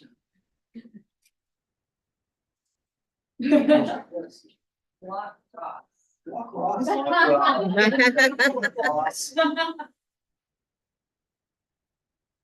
I'll take a couple. 1, 2, 3.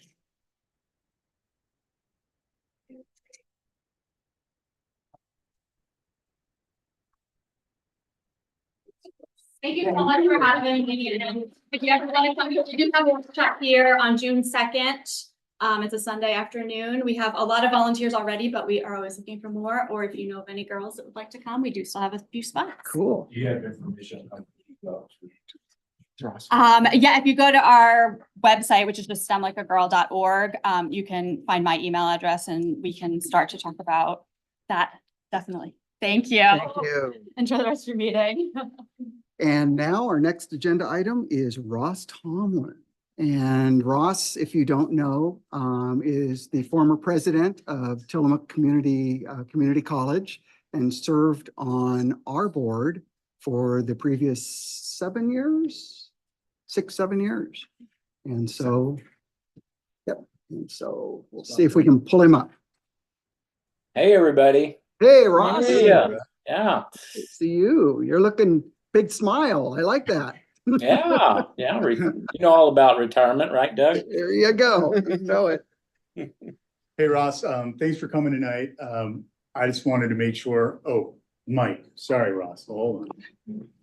Ross, thanks so much for coming tonight. It's really good to see you. We can joke about your grand that you've taken from Paul over here and brought into retirement. Just wanted to make sure that we had an opportunity to thank you for your service. You were an excellent addition to this board, and a really important person for me to learn a little bit more about post-secondary and how we can continue to partner better. So just thanks so much. I know we have a little treat that maybe is in the mail. Has he got it? He's got it. All right. Yeah. Right. Yeah. So that's a gift from good old students in Hillsborough School District who built that for you. So thanks so much. I appreciate it. Yeah, thank you very much. And I'm thrilled to see Paul on the board there and representing TBCC and post-secondary. So that warms my heart. But no, I really enjoyed the 7 years on the board, and believe it or not, I actually missed these meetings somewhat because so much good work being done there in the district, and just hearing about all that good work has been very inspiring to me. It just lets you know there's an opening on the Ben Lapine School Board here in Central Oregon, and I'm actually going to put my hat in the ring for it. Love it. So that's because of all of you and being on that board for so long. So that's great fantastic. work, guys. Good news. That's great. Well, thank you, Ross. And being the former chair, and I was your vice chair. I loved all our time together, and it was nice because you were able to really make some connections at the community college level, and to sort of it was just a nice. I've had some nice times with you, and I really appreciate you sharing that. Thank you. I appreciate that, and I do miss you all. And Dan, just hang in there. Thanks, Ross. Thanks, Ross. All right. Take care. We'll see you. Nice seeing you, Ross. Thanks. See you, Ross. And I actually sort of stepped over introducing Paul to the group. If you have not met Paul before, Paul is the current Tillamook Community College president, and he's joining us and representing higher ed for our board. Really appreciate you joining us, being part of the team. It is time for our consent agenda, and please remember that D is coming off and it's going to action item 7D. And so with that, I'll take a motion to approve the consent agenda. I'll move we approve the consent agenda with the elimination of item B. Thank you. Second? Second. Thank you. Thank you. All in favor, say aye. Aye. All opposed? All opposed, say nay. All right, thank you. And reports and discussion, cybersecurity and internet resiliency with Stuart Long. Sorry. No. My apologies. I'm so used to being behind the command console there that I don't often get in front of the board. So thank you for having me. Wanted to take a few minutes tonight to catch you up on some of the work that CTA and Northwest Regional ESD specifically has been doing in the realm of cyber and internet resiliency, because these have been areas where we've been making great stride over the past couple of years. So I wanted to talk a little bit about what CTA is. So for some of you who are new and don't quite know that the conglomeration that we are, kind of a review of our cybersecurity efforts, and then also chat about internet resiliency. So CTA is the collaboration of two tech departments at Northwest Regional ESD and Multnomah ESD. We represent component district, 28 component districts. We have 61 staff-ish, about 31 here at Northwest, and about 30 at Multnomah. Across the entire region, we represent and support 215,000 students across the entire, so it's about 30% of the total student population of the state of Oregon. Comes through in some way, shape, or form the work that we do. Major service areas, obviously internet connectivity, that's been a staple of technology departments at ESDs for many, many years. Synergy Student Information System as well. The School Enterprise Resource Planning Pro, SERP. I'm really sorry about that name, which handles budgeting, counting, and payroll. And then cybersecurity has been a recent addition. And then a whole lot more, library, tech support cooperatives, engineering, it goes on, software development. We cover the gamut. But let's pivot really quick and talk specifically about cybersecurity, because that has been a topic that has been utmost on schools' minds and the ESD's minds for many years now. And the challenges for cybersecurity go back into the 2010s. I can remember having conversations about this at my former employer, and tight budgets, not enough people. We got mandatory changes that are really hard to implement in education because change is never easy. But the consequences are what have changed in the past few years, and the consequences have gotten much more severe. Student data is very much in demand by hackers or those who seek to harm others. Ransomware incident costs have skyrocketed. They start just to deal with an incident at $100,000-ish. The ones I've been involved with in helping remediate, they were much higher than that. But the consequence of that, if you don't deal with that dollar amount, you're paying millions to give money to somebody who's probably going to turn around and sell that information on the dark web anyway. And so it's a real lose-lose situation that's happening out there. And then most recently is the potential loss of cyber insurance coverage. And we depend on this cyber insurance coverage just in case something happens to help pay these very large bills. But in recent years, that has become one of the things that schools have to make changes to maintain this coverage or else risk this loss. So what we've started doing was back a couple of years ago, the insurance providers gave us a list of some demands that they needed to have done in all schools to get them done in order to continue to maintain the coverage. And this is a group coverage across the state of Oregon that most schools are in a part of through PACE. With many also maintain private insurance, but the bulk of the schools go through PACE.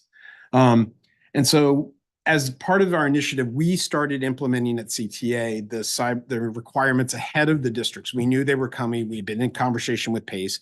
And so we wanted to go put ourselves through the pain of implementing multi-factor authentication for teachers and changing everybody's password and preventing them from installing software on their computers. All the things that schools are now required to do, we did a couple years ahead of districts.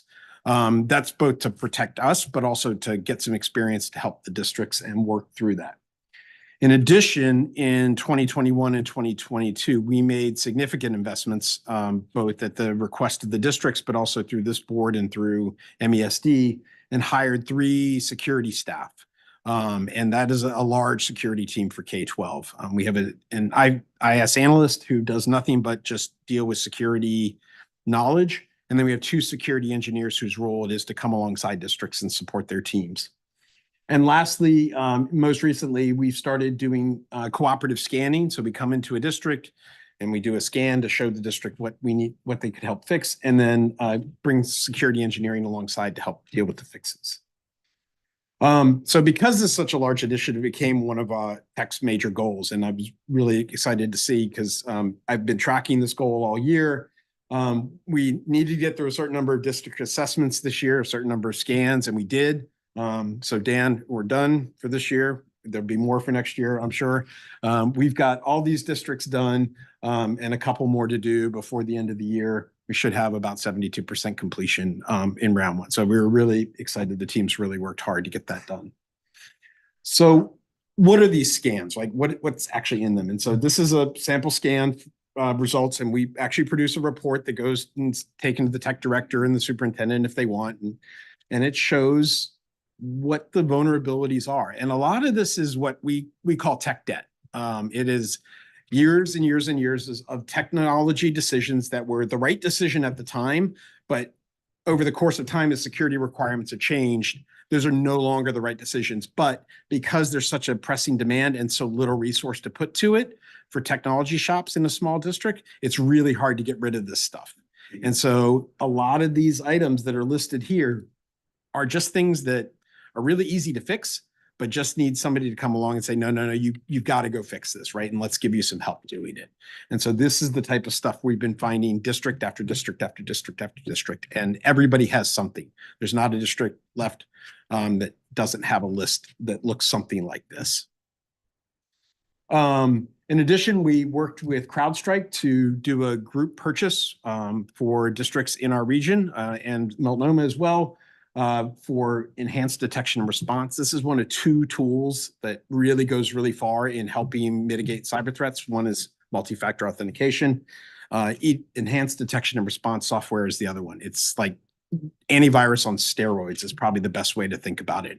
It's really strong. It's really good at catching behavioral changes. And so we worked with CrowdStrike in partnership, and they've been a great partner and really reduced costs down to a level at which districts could afford it, because the software itself is not very inexpensive. They know the value of their software, but they were willing to work with schools. So we also have partnerships outside. MSISAC is a information sharing body that governs state, local governments. In addition, we get regular scans from CISA, which is the federal agency that does scans for free for all school districts. A lot of our member districts are also getting these scans, but we do as well.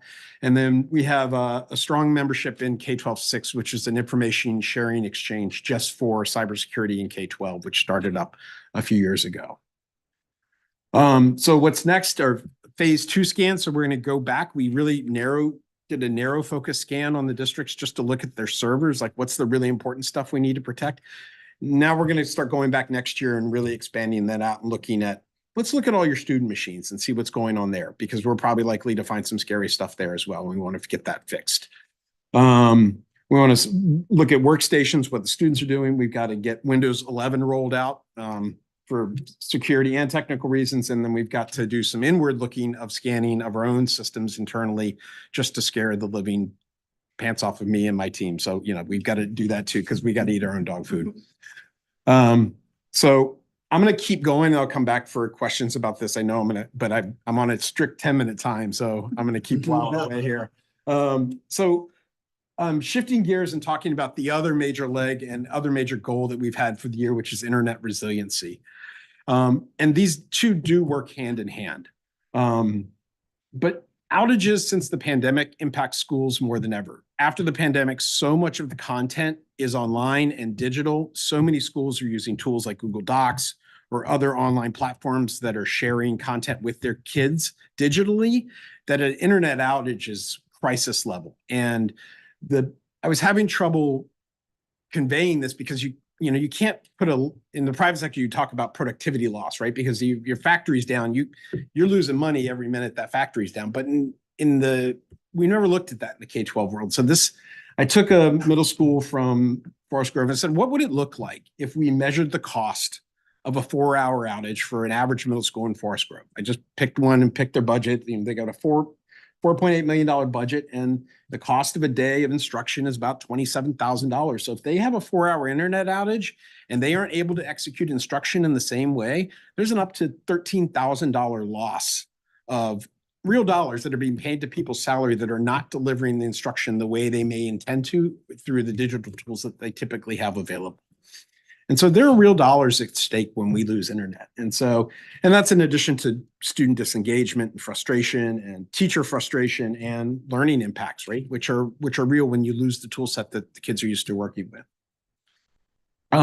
So this is the other one of our strategic goals. And so this was the goal that we set up for ourselves, was to get 10 or 100 gig fiber to all districts, resilient connections to every school, but starting with every district, and then at equal or current cost or less than current cost. And so to do that type of goal, we had to change our model. So the model that we've traditionally had is that top box. We go from the cloud, the internet, to one district office, and they cascade it down to their high school and down to the elementary school. better model would be to come in from two directions and loop around and connect the district that way. And so the high school is connected to the DO and everybody's connected. So there's two resilient paths. But what you can do that really, really, and what we've done in Multnomah County and why we want to push it out into, as we go out to the rural area, more rural areas of Washington County and out to the coast, are getting neighbor districts to back each other up. So if you have the district in blue and the district in red interconnecting with each other, that way, if there's a cut between an elementary school in one district that's connected to a middle school in another district, there's always another path out for those schools to go. So there's never an outage. And you can do this in a way if you're very creative about how you tell the vendors that you're looking to find fiber or other services. So this is our resilient network as of today. It's a really busy map. This is literally every school in the districts that we support. But the backbone of that looks like this. And this is the core ring. And so we actually had a fire due to a car hitting a telephone pole down by the Moda Center, which melted a big bundle of fiber cables like this and took down about half the city of Portland.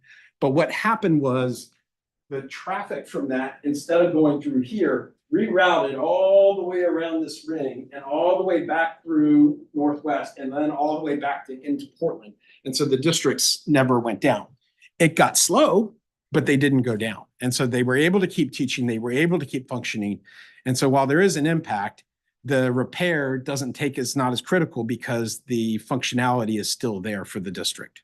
And so that's the advantage of having districts work together, because these aren't all in one district, right? These are across multiple districts that are saying, no, connect me from Portland, you connect to Gresham Barlow, and Gresham Barlow connect to Clackamas CSD, and Clackamas CSD connect to Tiger Tualatin, right? And this is the type of partnership we're trying to push and get districts working together. So this is the network build out that we're doing this year or starting this year. So we signed contracts. They came to the board last month. So thank you for the approval on that.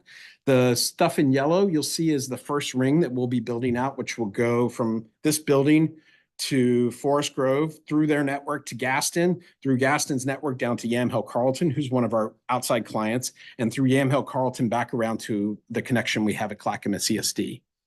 So that'll be ring, we're calling it ring 0.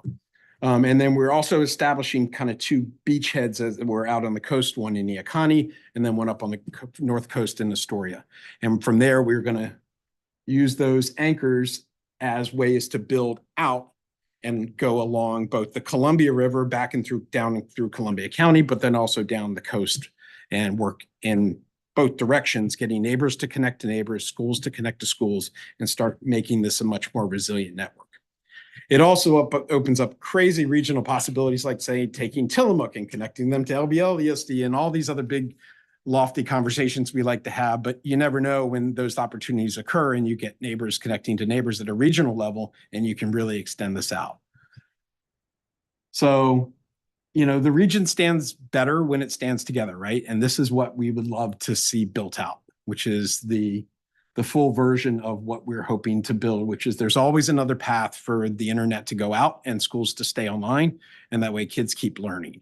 And that's the ultimate goal for this. And we believe, based on our experience in Multnomah County, we can do this at current or lower cost than we are today, just by taking our time, being smart about the way we ask vendors to bid, and then doing it over many, many, many years. This is a long project, but we're going to get there because we've already been able to do it in another county. So I think I'm close to 10 minutes. That's great. And thank you for the time. And can I answer any questions? Questions for Stuart? That was a lot of It information, was I a know. great explanation. Any questions? Hand up on the screen. Ernest. Ernest, I was doing like this. Ernest, you're on. Hey, hey, this is amazing. I love seeing this.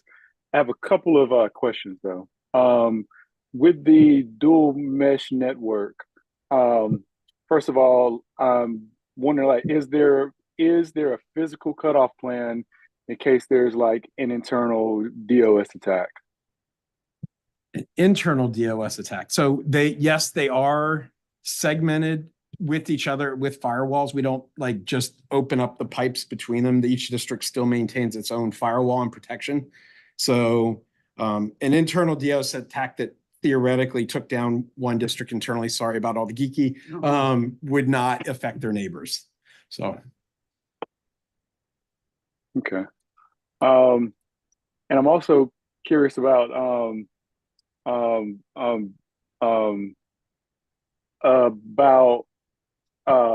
about bandwidth issues, and if there's an overuse in one area, how does that affect another area inside of a mesh network? You did mention that when you cut off one node, it kind of slowed everything down. I'm just kind of wondering like how slow things could go. Yeah.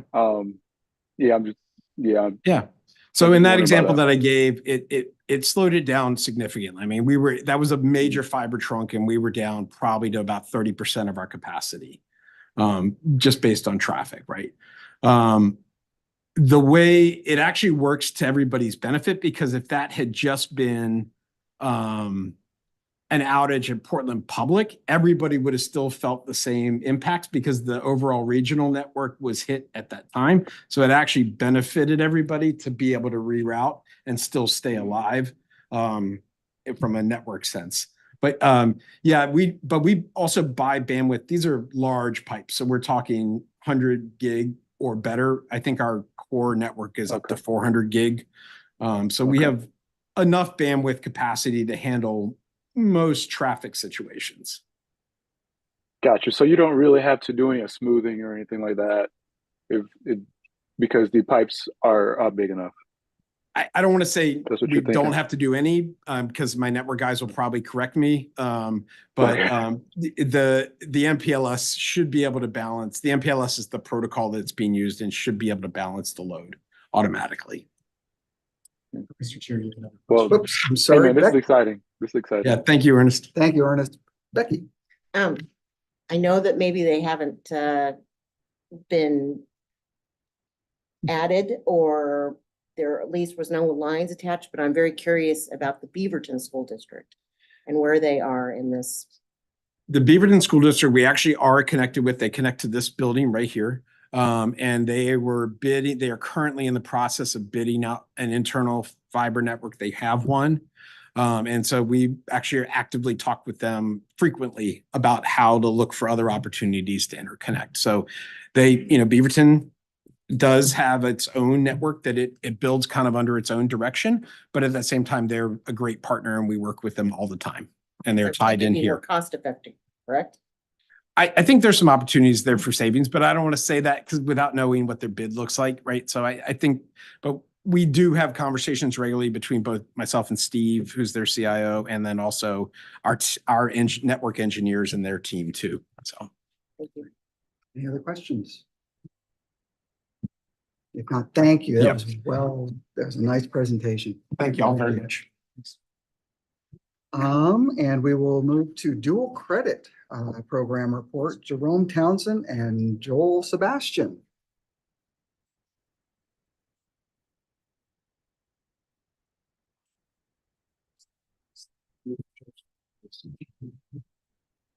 Welcome in just 1 second. You got it? Okay, there you go.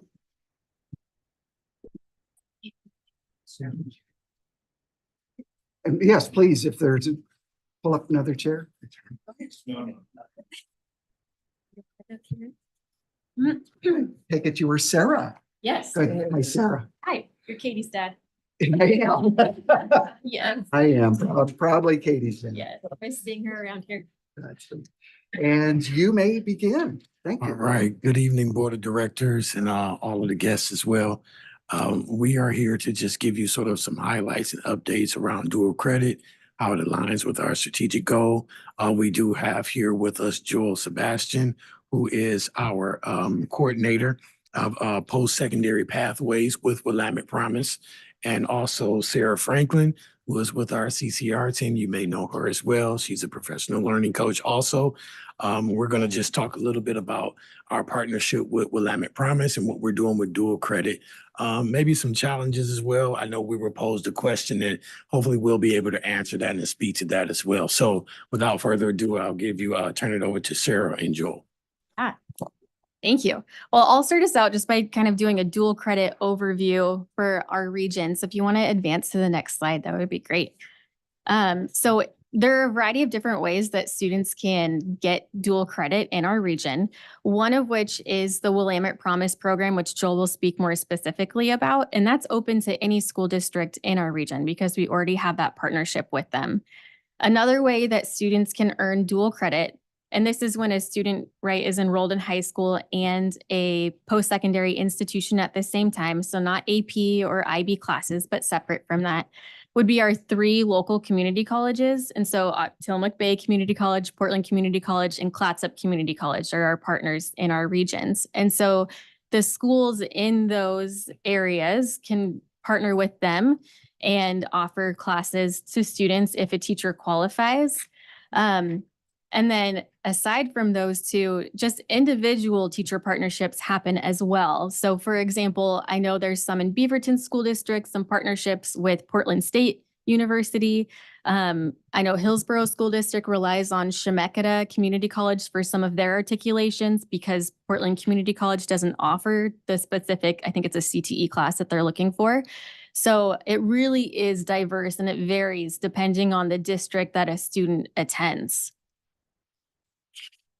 And so the next slide will show kind of a map, what that looks like across our region. There we go. And who's participating currently.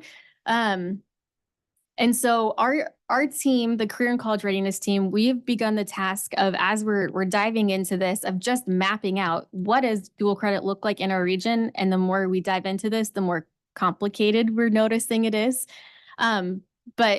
So Willamette Promise listed on the left side there, those are all of our districts that are currently participating in Willamette Promise. And then Clatsop Community College, Portland Community College, and Tillamook Bay, you can see which high schools or districts, I should say, in those regions are articulating through those community colleges.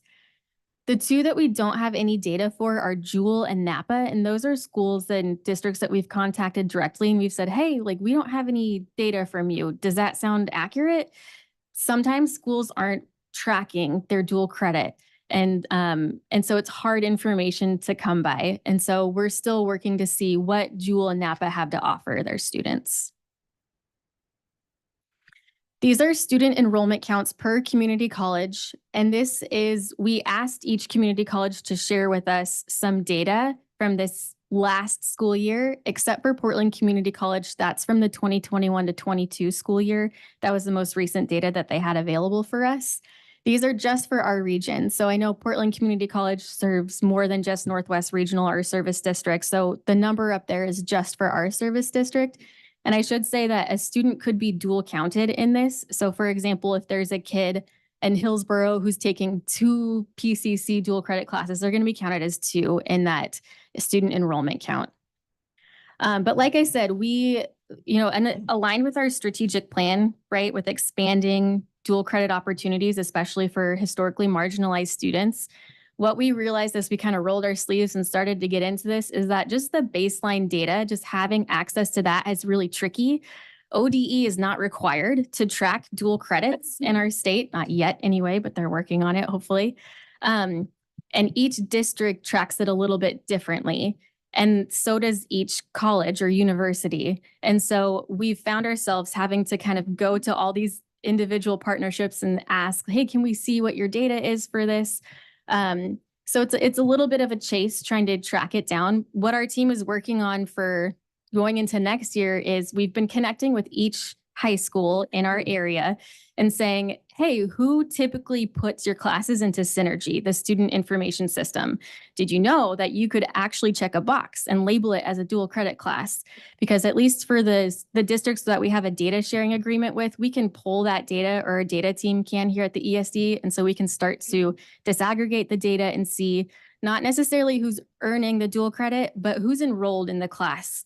for that dual credit course. And so that's what we're working on right now. And I'm going to pass it off to Joel so he can talk a little bit more about Willamette Promise.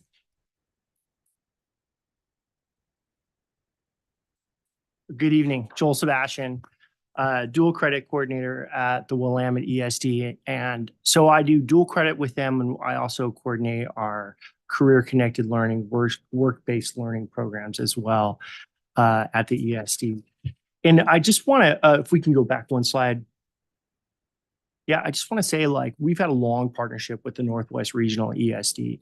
We both started with these initial promise grants to expand dual credit, particularly into rural settings back in, I think it was the 2013-14 school year. And then we joined forces officially in 2022 in order to save both organizations a lot of money and duplicate costs, and also streamline our communications with our university partners. And so it's really our pleasure to be working with you. Yeah, great. Next slide, please. We have two university partners, Western Oregon University and Oregon Tech, and they run two really different dual credit programs.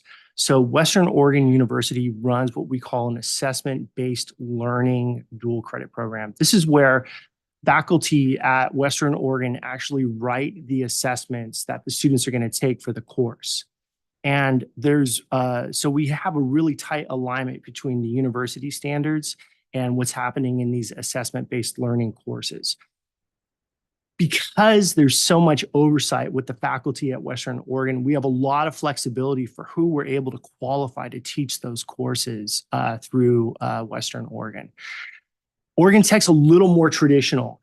They run a model called sponsored dual credit, and they also run a model called traditional dual credit. But sponsored dual credit is where you have a teacher that maybe doesn't have a master's degree in mathematics, but they do have a master's degree maybe in teaching, and they've been teaching chemistry for, you know, an eon, and they're an expert at it, and they can teach it at the college level, but they don't have that particular master's degree.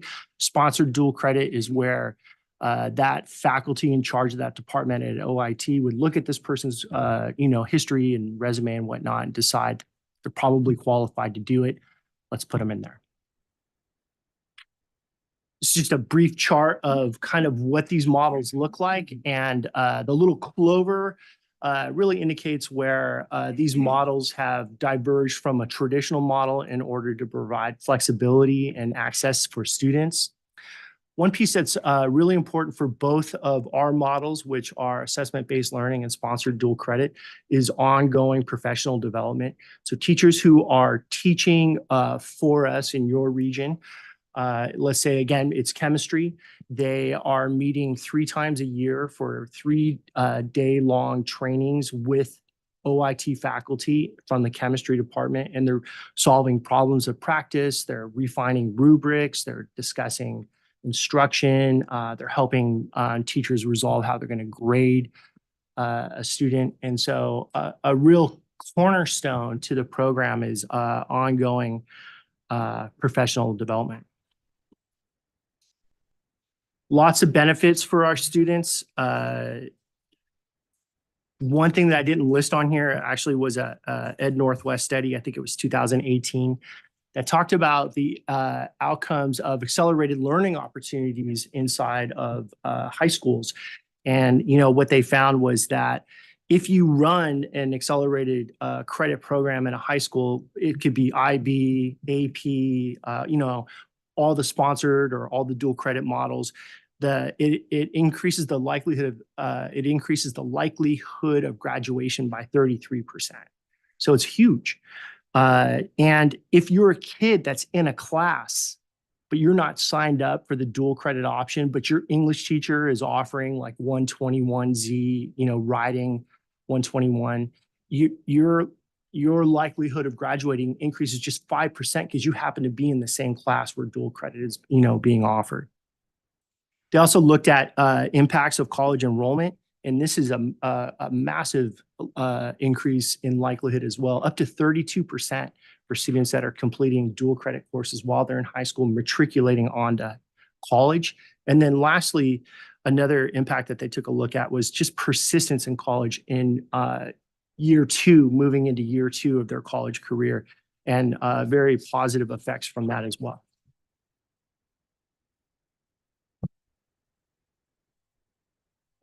This is just a great news slide right here that, we feel really wonderful about with our partnership.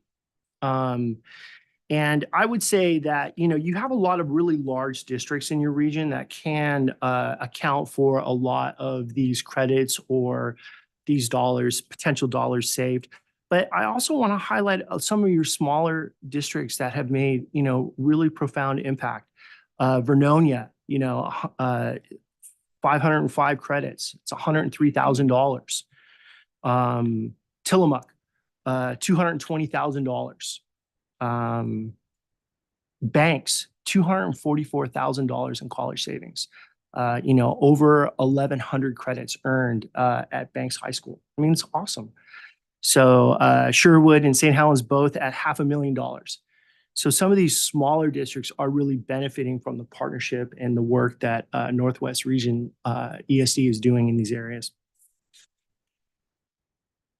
Lastly, it's fine. We're here at questions, but I just want to say a couple of things in wrapping up before you pepper us with your questions. And that's something that's really, I think, going to be a real profound game changer that we just announced at our advisory board meeting last month, is that Western Oregon University is moving to a direct admissions policy for students that successfully complete one Willamette Promise course. So they're looking at that criteria. So a student completes a course, and they're looking at spring 2025 to enact this policy. Students, and so I asked lots of questions about this. Like, this is really progressive. Makes me nervous to talk about it publicly. Can I talk about it publicly? Yes, talk about it publicly. I say no other criteria, because the ruts are so deep in education to think that if a student, showed their competence in, college Spanish, or showed their competence in mathematics or history, that, for them, that's enough. Because those courses are so tightly aligned. I just think that, the last thing I want to say about that is that, when you look at our demographics of students who are earning credits through our partnership, what we see is that oftentimes those demographics are more diverse than the sending organization. And now they're going to receive a letter of admittance automatically to Western Oregon University. And I just imagine a family that, isn't expecting that, and a parent opens that letter, when it arrives. I just think it's going to be just an incredible game changer. They might not, maybe they'll go to Western. That's great for Western, but it really says something else about, how we can be flexible in displaying our true belief about what students can do in class. I think lastly, so that was, I actually wanted to connect that back to that earlier part in the agenda where you had recognition and good news. So I wanted to share that as good news, but then also recognition wise, I just want to say that working with Jerome, Sarah to my left, John back there, this is just an awesome team. It's been a real pleasure of mine to be able to work with them this year. So thank you so much. And I think we try to answer some questions if you haven't. Questions from the board? Yes, please.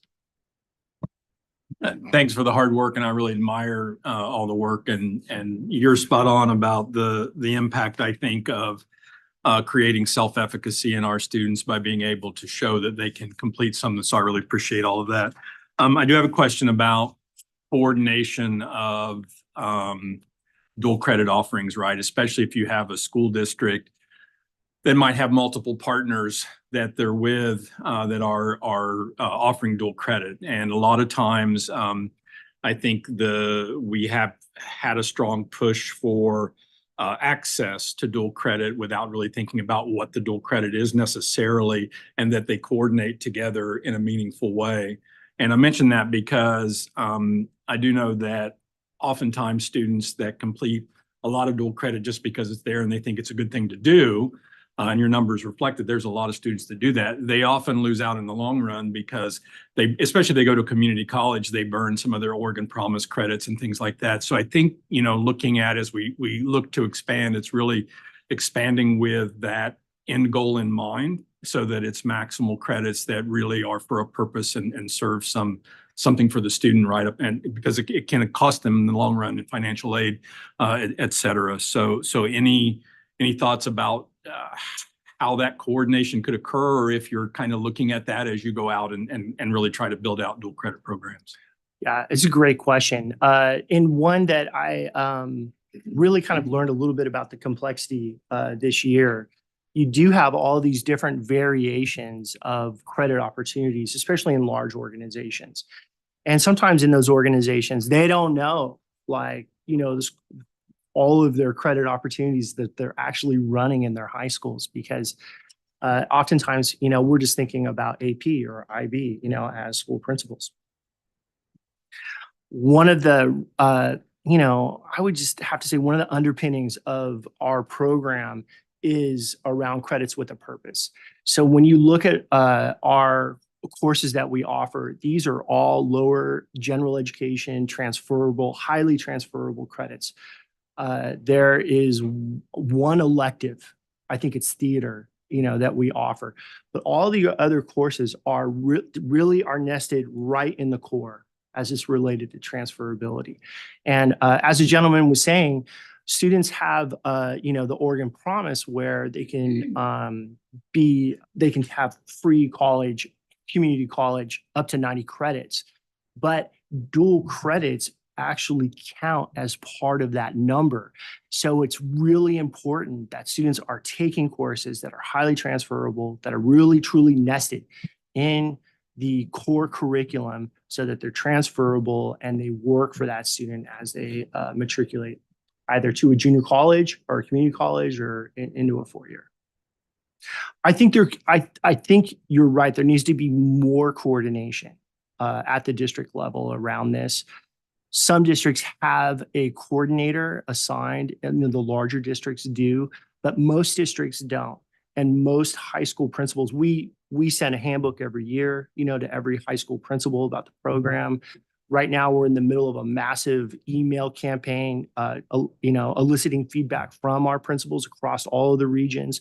Do you want to meet with us? Do you want to talk about what dual credit's happening? Like we're offering and connecting with folks that take us up on that. But I do think you're right in that we could definitely benefit in more organization or more coordination, I should say.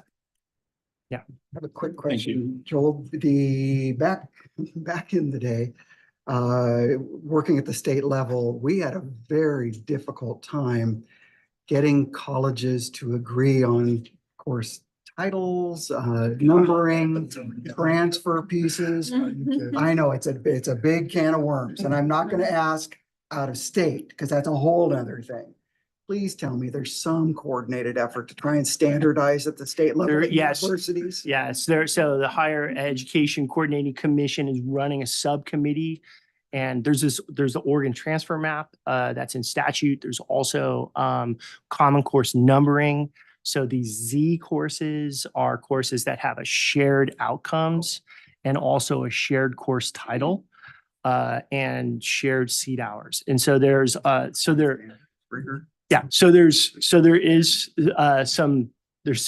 movement in that area. Okay. Thank you. But I will also tell you that, a couple of weeks ago, I was on the phone with University of Anchorage. And so it was a Willamette Promise course. And so they were saying, what's the deal with this Willamette Promise course? It's coming to us on a WU transcript. That counts as residency. That's in their course catalog. It counts towards graduation. It counts in every way that any other course that's in the core at Western counts. And so, of course, they accepted the credit. And that's the same thing with OIT as well. Do you mind if I say one thing about transferability? Yeah, I know. Where you and I both have to go for it. It's like my favorite non-favorite subject. Yeah. So we've come a long, long way. Okay. The things that Joel is referencing some of them are fairly new in statute, like common course numbering. There's it's like a new frontier of standardization and I would say it's it's not all happy campers in the post-secondary world. I'm looking at Paul around this. And what I see, I'm on one of those committees, right? On Friday, I'll be in in Astoria all day on a higher ed committee doing transferability work and dual credit work. And what I would say is we have to be vigilant as a full education system, because when there's a pathway for some institutions to back out and find a different way, they often do, because transferability is, we're talking money. That's right. Right. And so I've been really proud that the state has made some big changes in the last 6 years, really, legislatively. So it's a lot better than it was when you were superintendent. But there's still hills to climb there.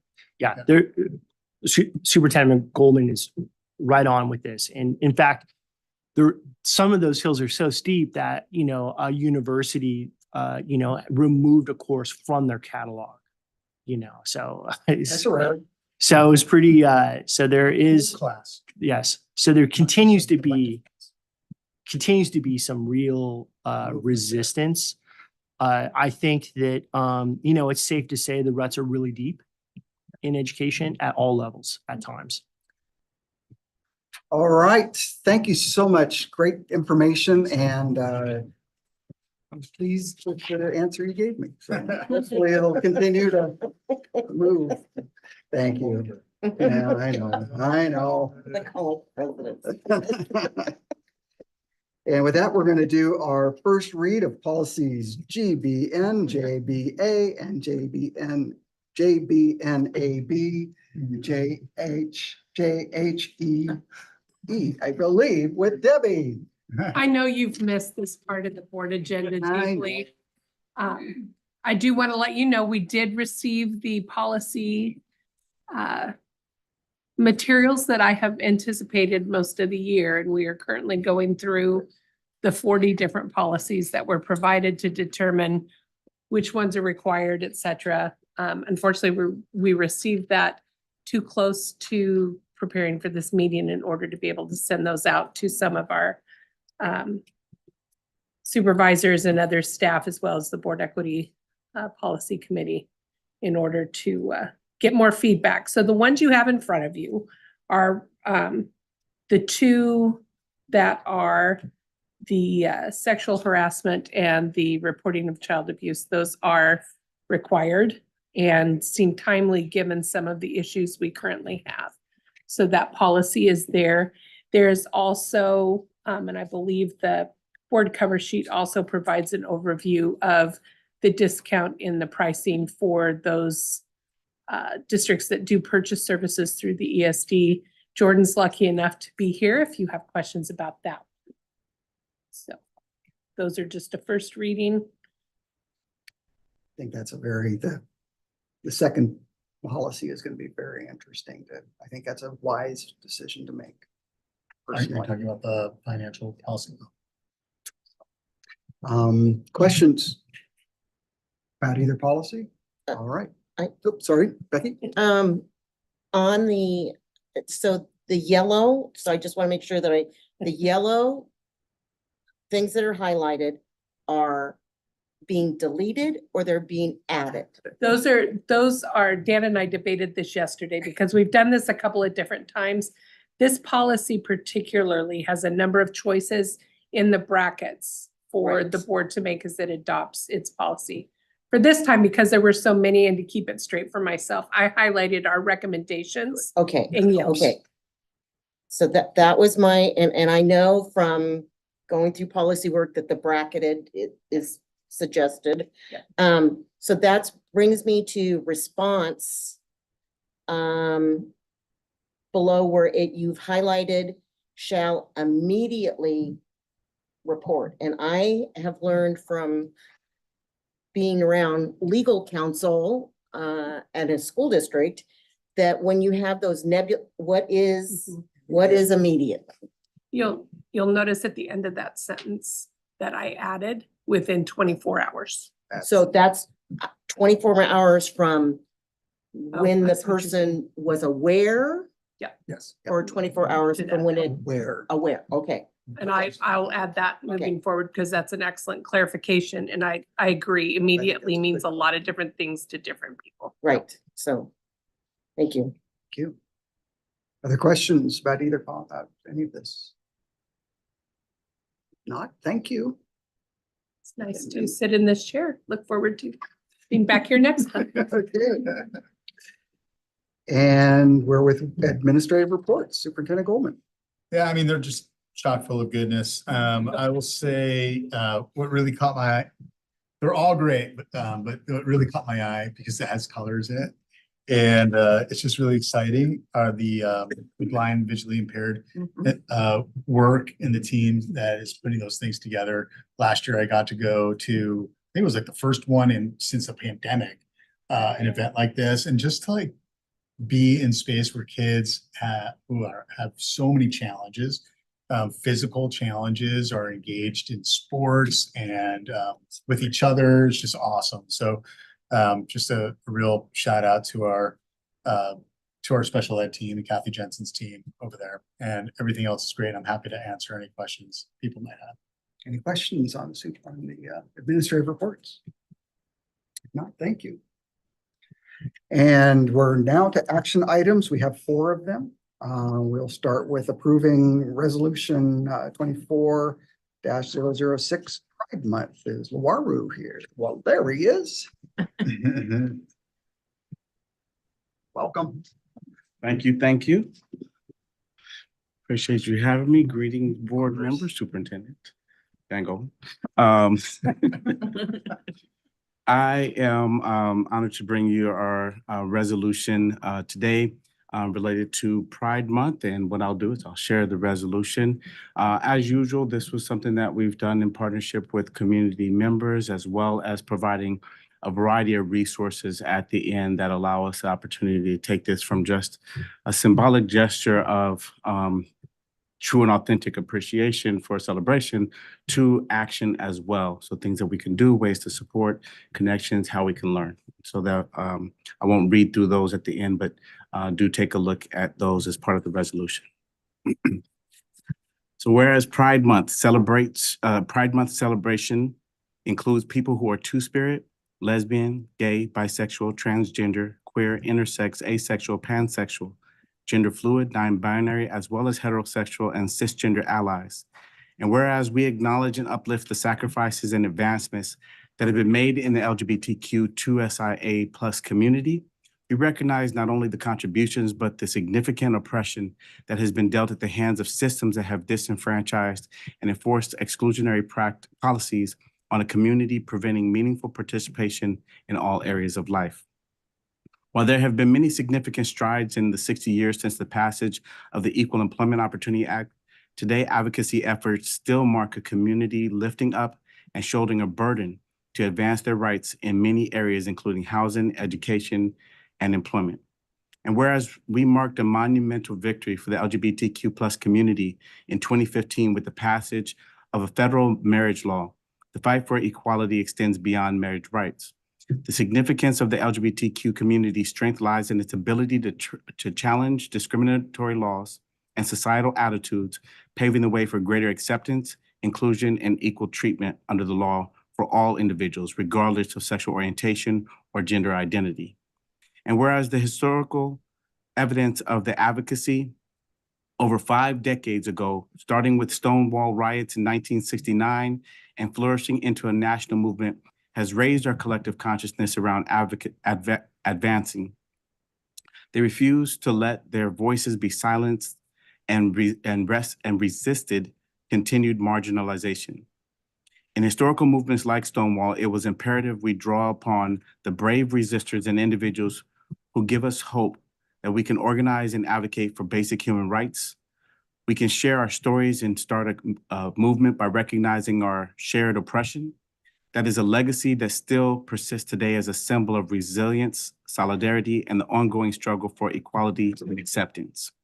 Whereas Oregon and its educational institutions have historically been leaders on LGBTQ advocacy, in 1970, Peggy Burton, a teacher based in Turner, Oregon, bravely challenged discrimination when she was dismissed from her position due to her sexual orientation.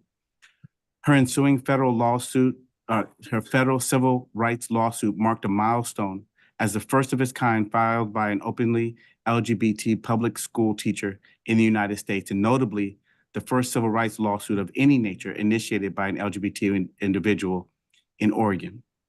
And whereas the vast majority of LGBTQ students in Oregon regularly hear anti-LGBTQ remarks, and many also regularly hear school staff make homophobic remarks or negative remarks about someone's gender expression, and whereas at least 12% of Northwest Regional ESD staff identified as Two-Spirit or LGBTQ plus in our annual staff survey, and the Portland, Vancouver, Hillsborough region has the second highest percent of LGBT residents of any metropolitan area in the nation. And whereas Northwest Regional ESD Board policy prohibits discrimination and harassment on any basis protected by law, including but not limited to an individual's perceived or actual race, color, religion, sex, sexual orientation, national or ethnic origin, marital status, age, mental or physical disability, pregnancy, familial status, economic veteran status, or because of the person's perceived or actual race, color, religion, sex, sexual orientation, national or ethnic orientation, marital status, age, mental or physical disability, pregnancy, familial status, economic veteran status, or veteran status of any persons with whom the individual associates. And whereas every student and educator, regardless of gender or sexual orientation, belongs and is welcome in Northwest Regional ESD schools and programs. Whereas public schools and school districts in Oregon are subject to all federal and state laws and constitutional provisions prohibiting discrimination. And whereas our school board and staff are responsible for enacting policies and promoting educational practices that lead directly to the educational and life success and health and well-being of our pre-K through 12 students, now therefore be it resolved that the Northwest Regional Education Service District Board of Directors proclaims the month of June to be Northwest Regional ESD Pride Month, and be it further resolved that as an education institution, Northwest Regional ESD must take a stand as a regional leader. The opposing shifts we are witnessing nationally will inevitably harm future generations who will be faced with systemic and systematic race discrimination. And so be it further resolved that the Northwest Regional ESD Board of Directors strongly encourages our staff and community to observe, recognize, and celebrate the contributions of our Two-Spirit LGBTQIA plus community, people in our country, in our state, in our cities, and in our schools. Thank you. Thank you. Very much. Do I hear a motion to approve this item, this resolution? I move we approve resolution 24-006. Thank you. Second? A second. Thank you. Any questions, comments? All in favor, say aye. Aye. Aye. Thank you. Opposed, nay. Thank you. Opposed, nay. All right, that passes. And the Waru, I understand we have Juneteenth. We do. Whereas the month of June is a time when many across our nation honor Juneteenth, as referred to as Juneteenth Independence Day, Freedom Day, and Emancipation Day, commemorating the historic moment when enslaved African Americans in the southern states achieved independence from those who had benefited from their forced labor in the establishment of this nation. Whereas on June 19th, 1865, Union soldiers arrived in Galveston, Texas, heralding the end of the Civil War, proclaiming freedom for the enslaved, and enforcing President Lincoln's Emancipation Proclamation issued on January 1st of 1863. Whereas those liberated from bondage celebrated their long-awaited emancipation on June 19th, and African Americans across the Southwest have continued the tradition of observing Juneteenth Independence Day for over 150 years. Whereas in 2021, President Joe Biden signed the bipartisan Juneteenth National Independence Day Act into law, making Juneteenth our newest federal holiday, the first such designation since Martin Luther King Jr. Day in 1983. Whereas the celebration of Juneteenth in Oregon has roots tracing back to 1945, with Portland initiating an annual celebration in 1972, featuring live music, educational exhibits, community resources, parades, arts, and culinary delights. Whereas the educational institutions of our nation, including Northwest Regional Education Service District, have a duty to acknowledge the painful truths of our history and to ensure that our curriculum reflects these truths by incorporating Black and African American history, recognizing that Black history is American history. Whereas we recognize the concise 93-word message of General Orders Number 3, the Juneteenth Order, which unequivocally declared all slaves free, albeit still urging the newly freed to remain where they were and to continue to labor and remain in effect. And it also remains in effect for incarcerated peoples. Whereas the resilience and fortitude exhibited by those formerly enslaved and their descendants stand as an inspiration for all Americans, transcending barriers of background, religion, or race.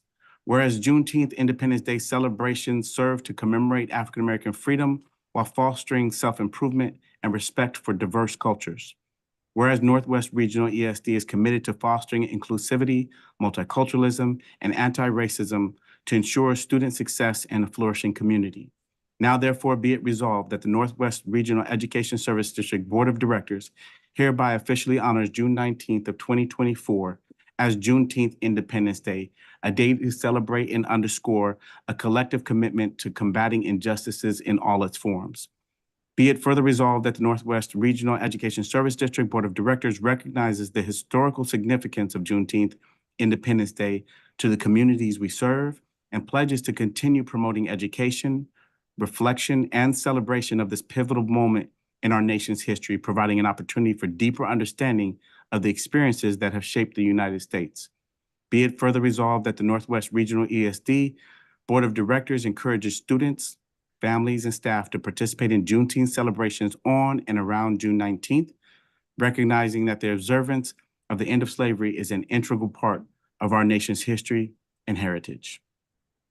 Thank you. You're welcome. Do I hear a motion to accept Juneteenth resolution?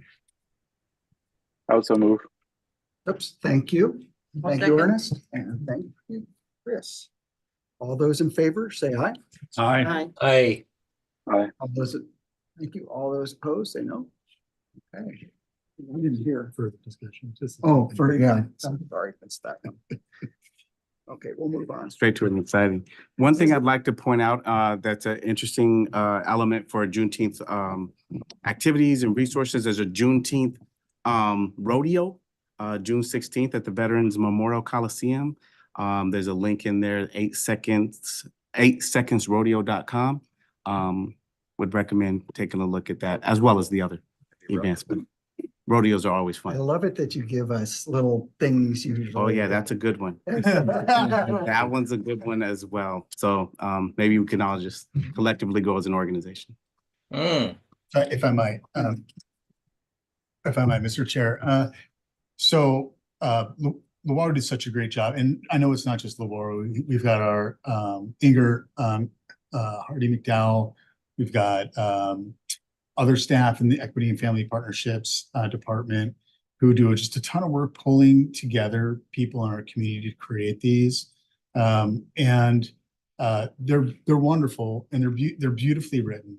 And I just want to commend Laura beyond that.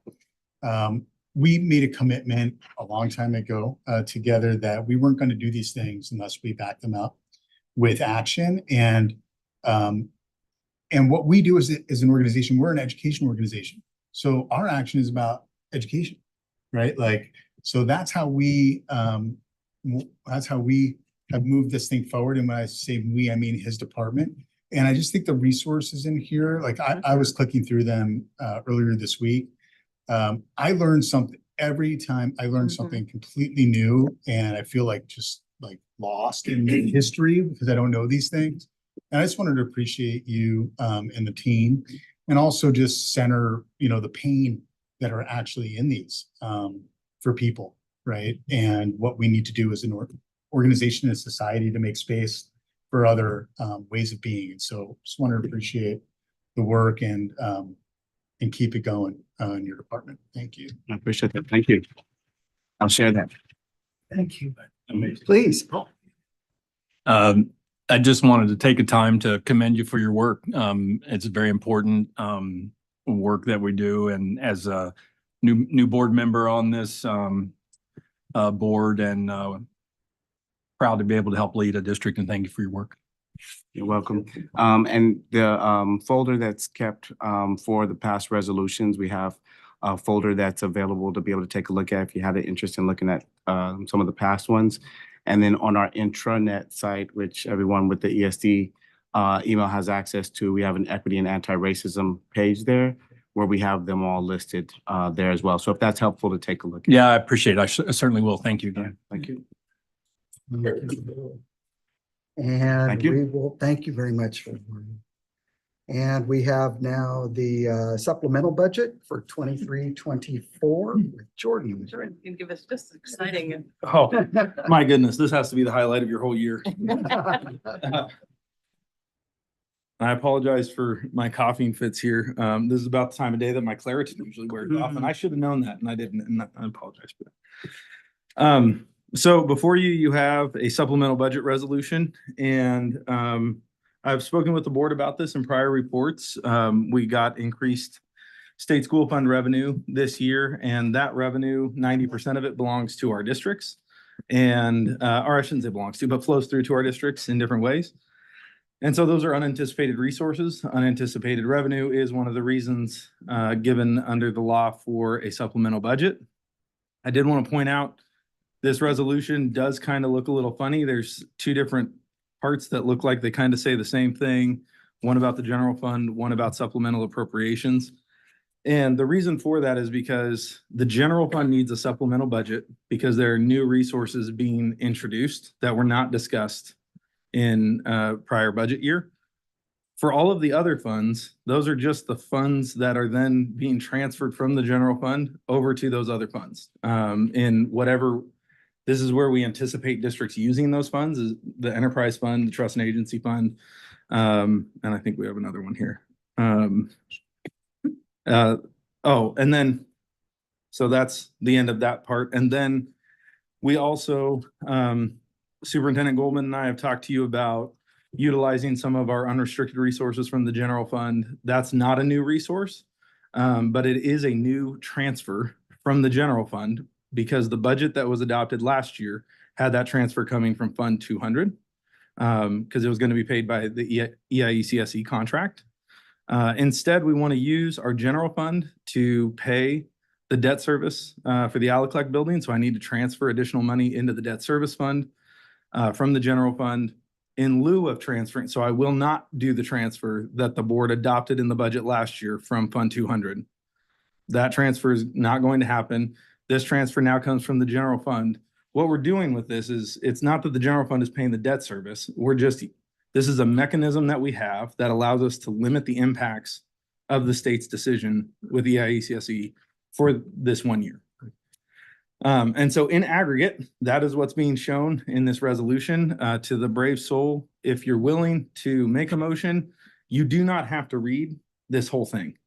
All you have to say is, I move to approve the resolution 24-007 supplemental budget as presented. That's all you have to, you're more than welcome to read the whole thing. It won't hurt my feelings, but. Sounds great. I'm happy to take any Do questions. we have any questions for Jordan? If not, we would entertain a motion. I move that we approve resolution 24-007. Without reading it. Seconded. I'm not gonna read this one. It's been moved and seconded. Any other questions, any comments? If not, all in favor, say aye. Aye. Opposed? Aye. Nay? Opposed? No. All right, motion passes. Thank you, Jordan. Thank you. All right. Yes, finance report. There we go. And we're doing the finance report next. Thank you. I'll try to keep this brief. This was supposed to be the first month that this went into consent and not an action item. And of course, I messed that up. So while preparing the report, I inadvertently entered the current year's budget for revenue for the debt service fund into the current year to date column as though it was actually received. We've had no revenue activity in the debt service fund. Now with the passage of the resolution you just passed, I will be transferring from the general fund into here, and it will be for the exact amount of our debt service this year, which is $1,321,979. That will be the actual revenue for this fund. You can see that in the forecasted revenue for the year in, I don't know what column that is, like the sixth column. And so it was just a mistake on my part. I plugged a budget number into an actual And that's the only thing that has changed on the report. Any questions for Jordan? Yes, please, Becky. For the public record, why do you take money for debt service when we are short money for like early learning? So why can you not take those funds instead of the debt service? What would be the downside of not taking that money and putting it instead in a place where we desperately need it in our budget? That's actually essentially what we're doing. It's complicated accounting. I think I would love to someday debate with whoever invented GASB, which is the Governmental Accounting Standards Board, about whether or not this is transparent. But that's the idea. GASB gives us best practices, gives finance professionals best practices for how we account for things so that we're transparent to our community. And so the reason that we establish a debt service fund is so that our community can see us pulling those resources from wherever they're coming from into a fund so that it's clear how much our debt costs and isn't kind of just conflated with everything else that we do.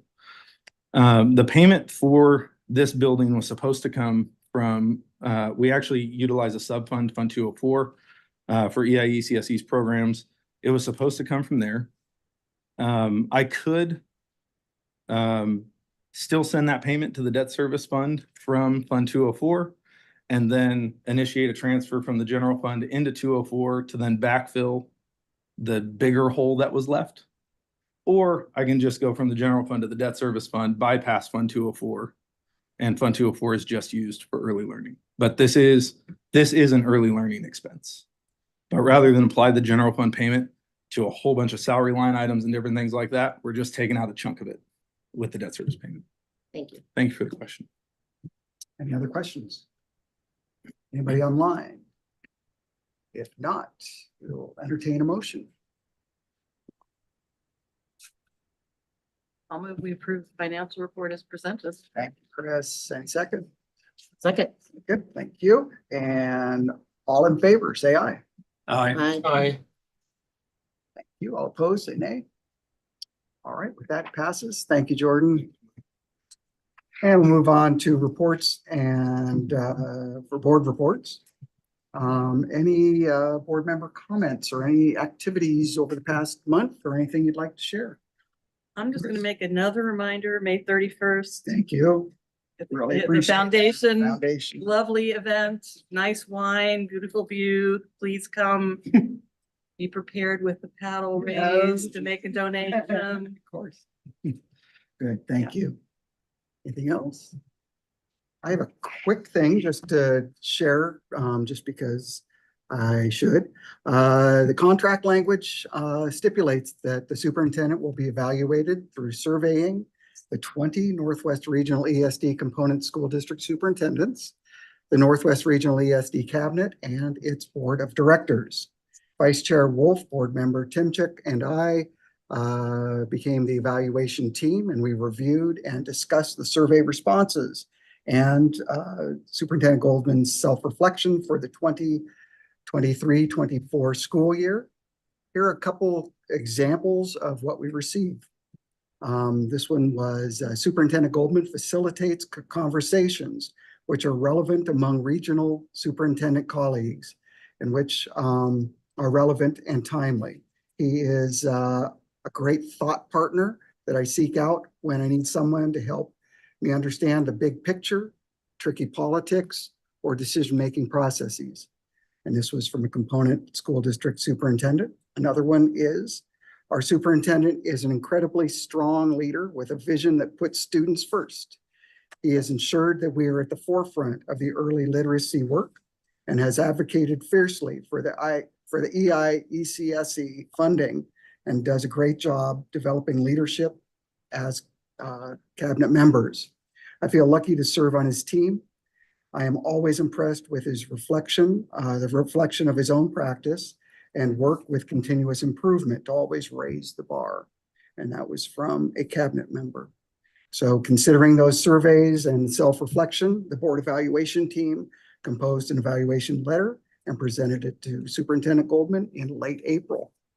And I know you squirm every time we say something nice, but just know we really appreciate all that you do, not only for, the board and staff, but I know your first thought is always about the children, and I always appreciate that. So I just wanted to say that.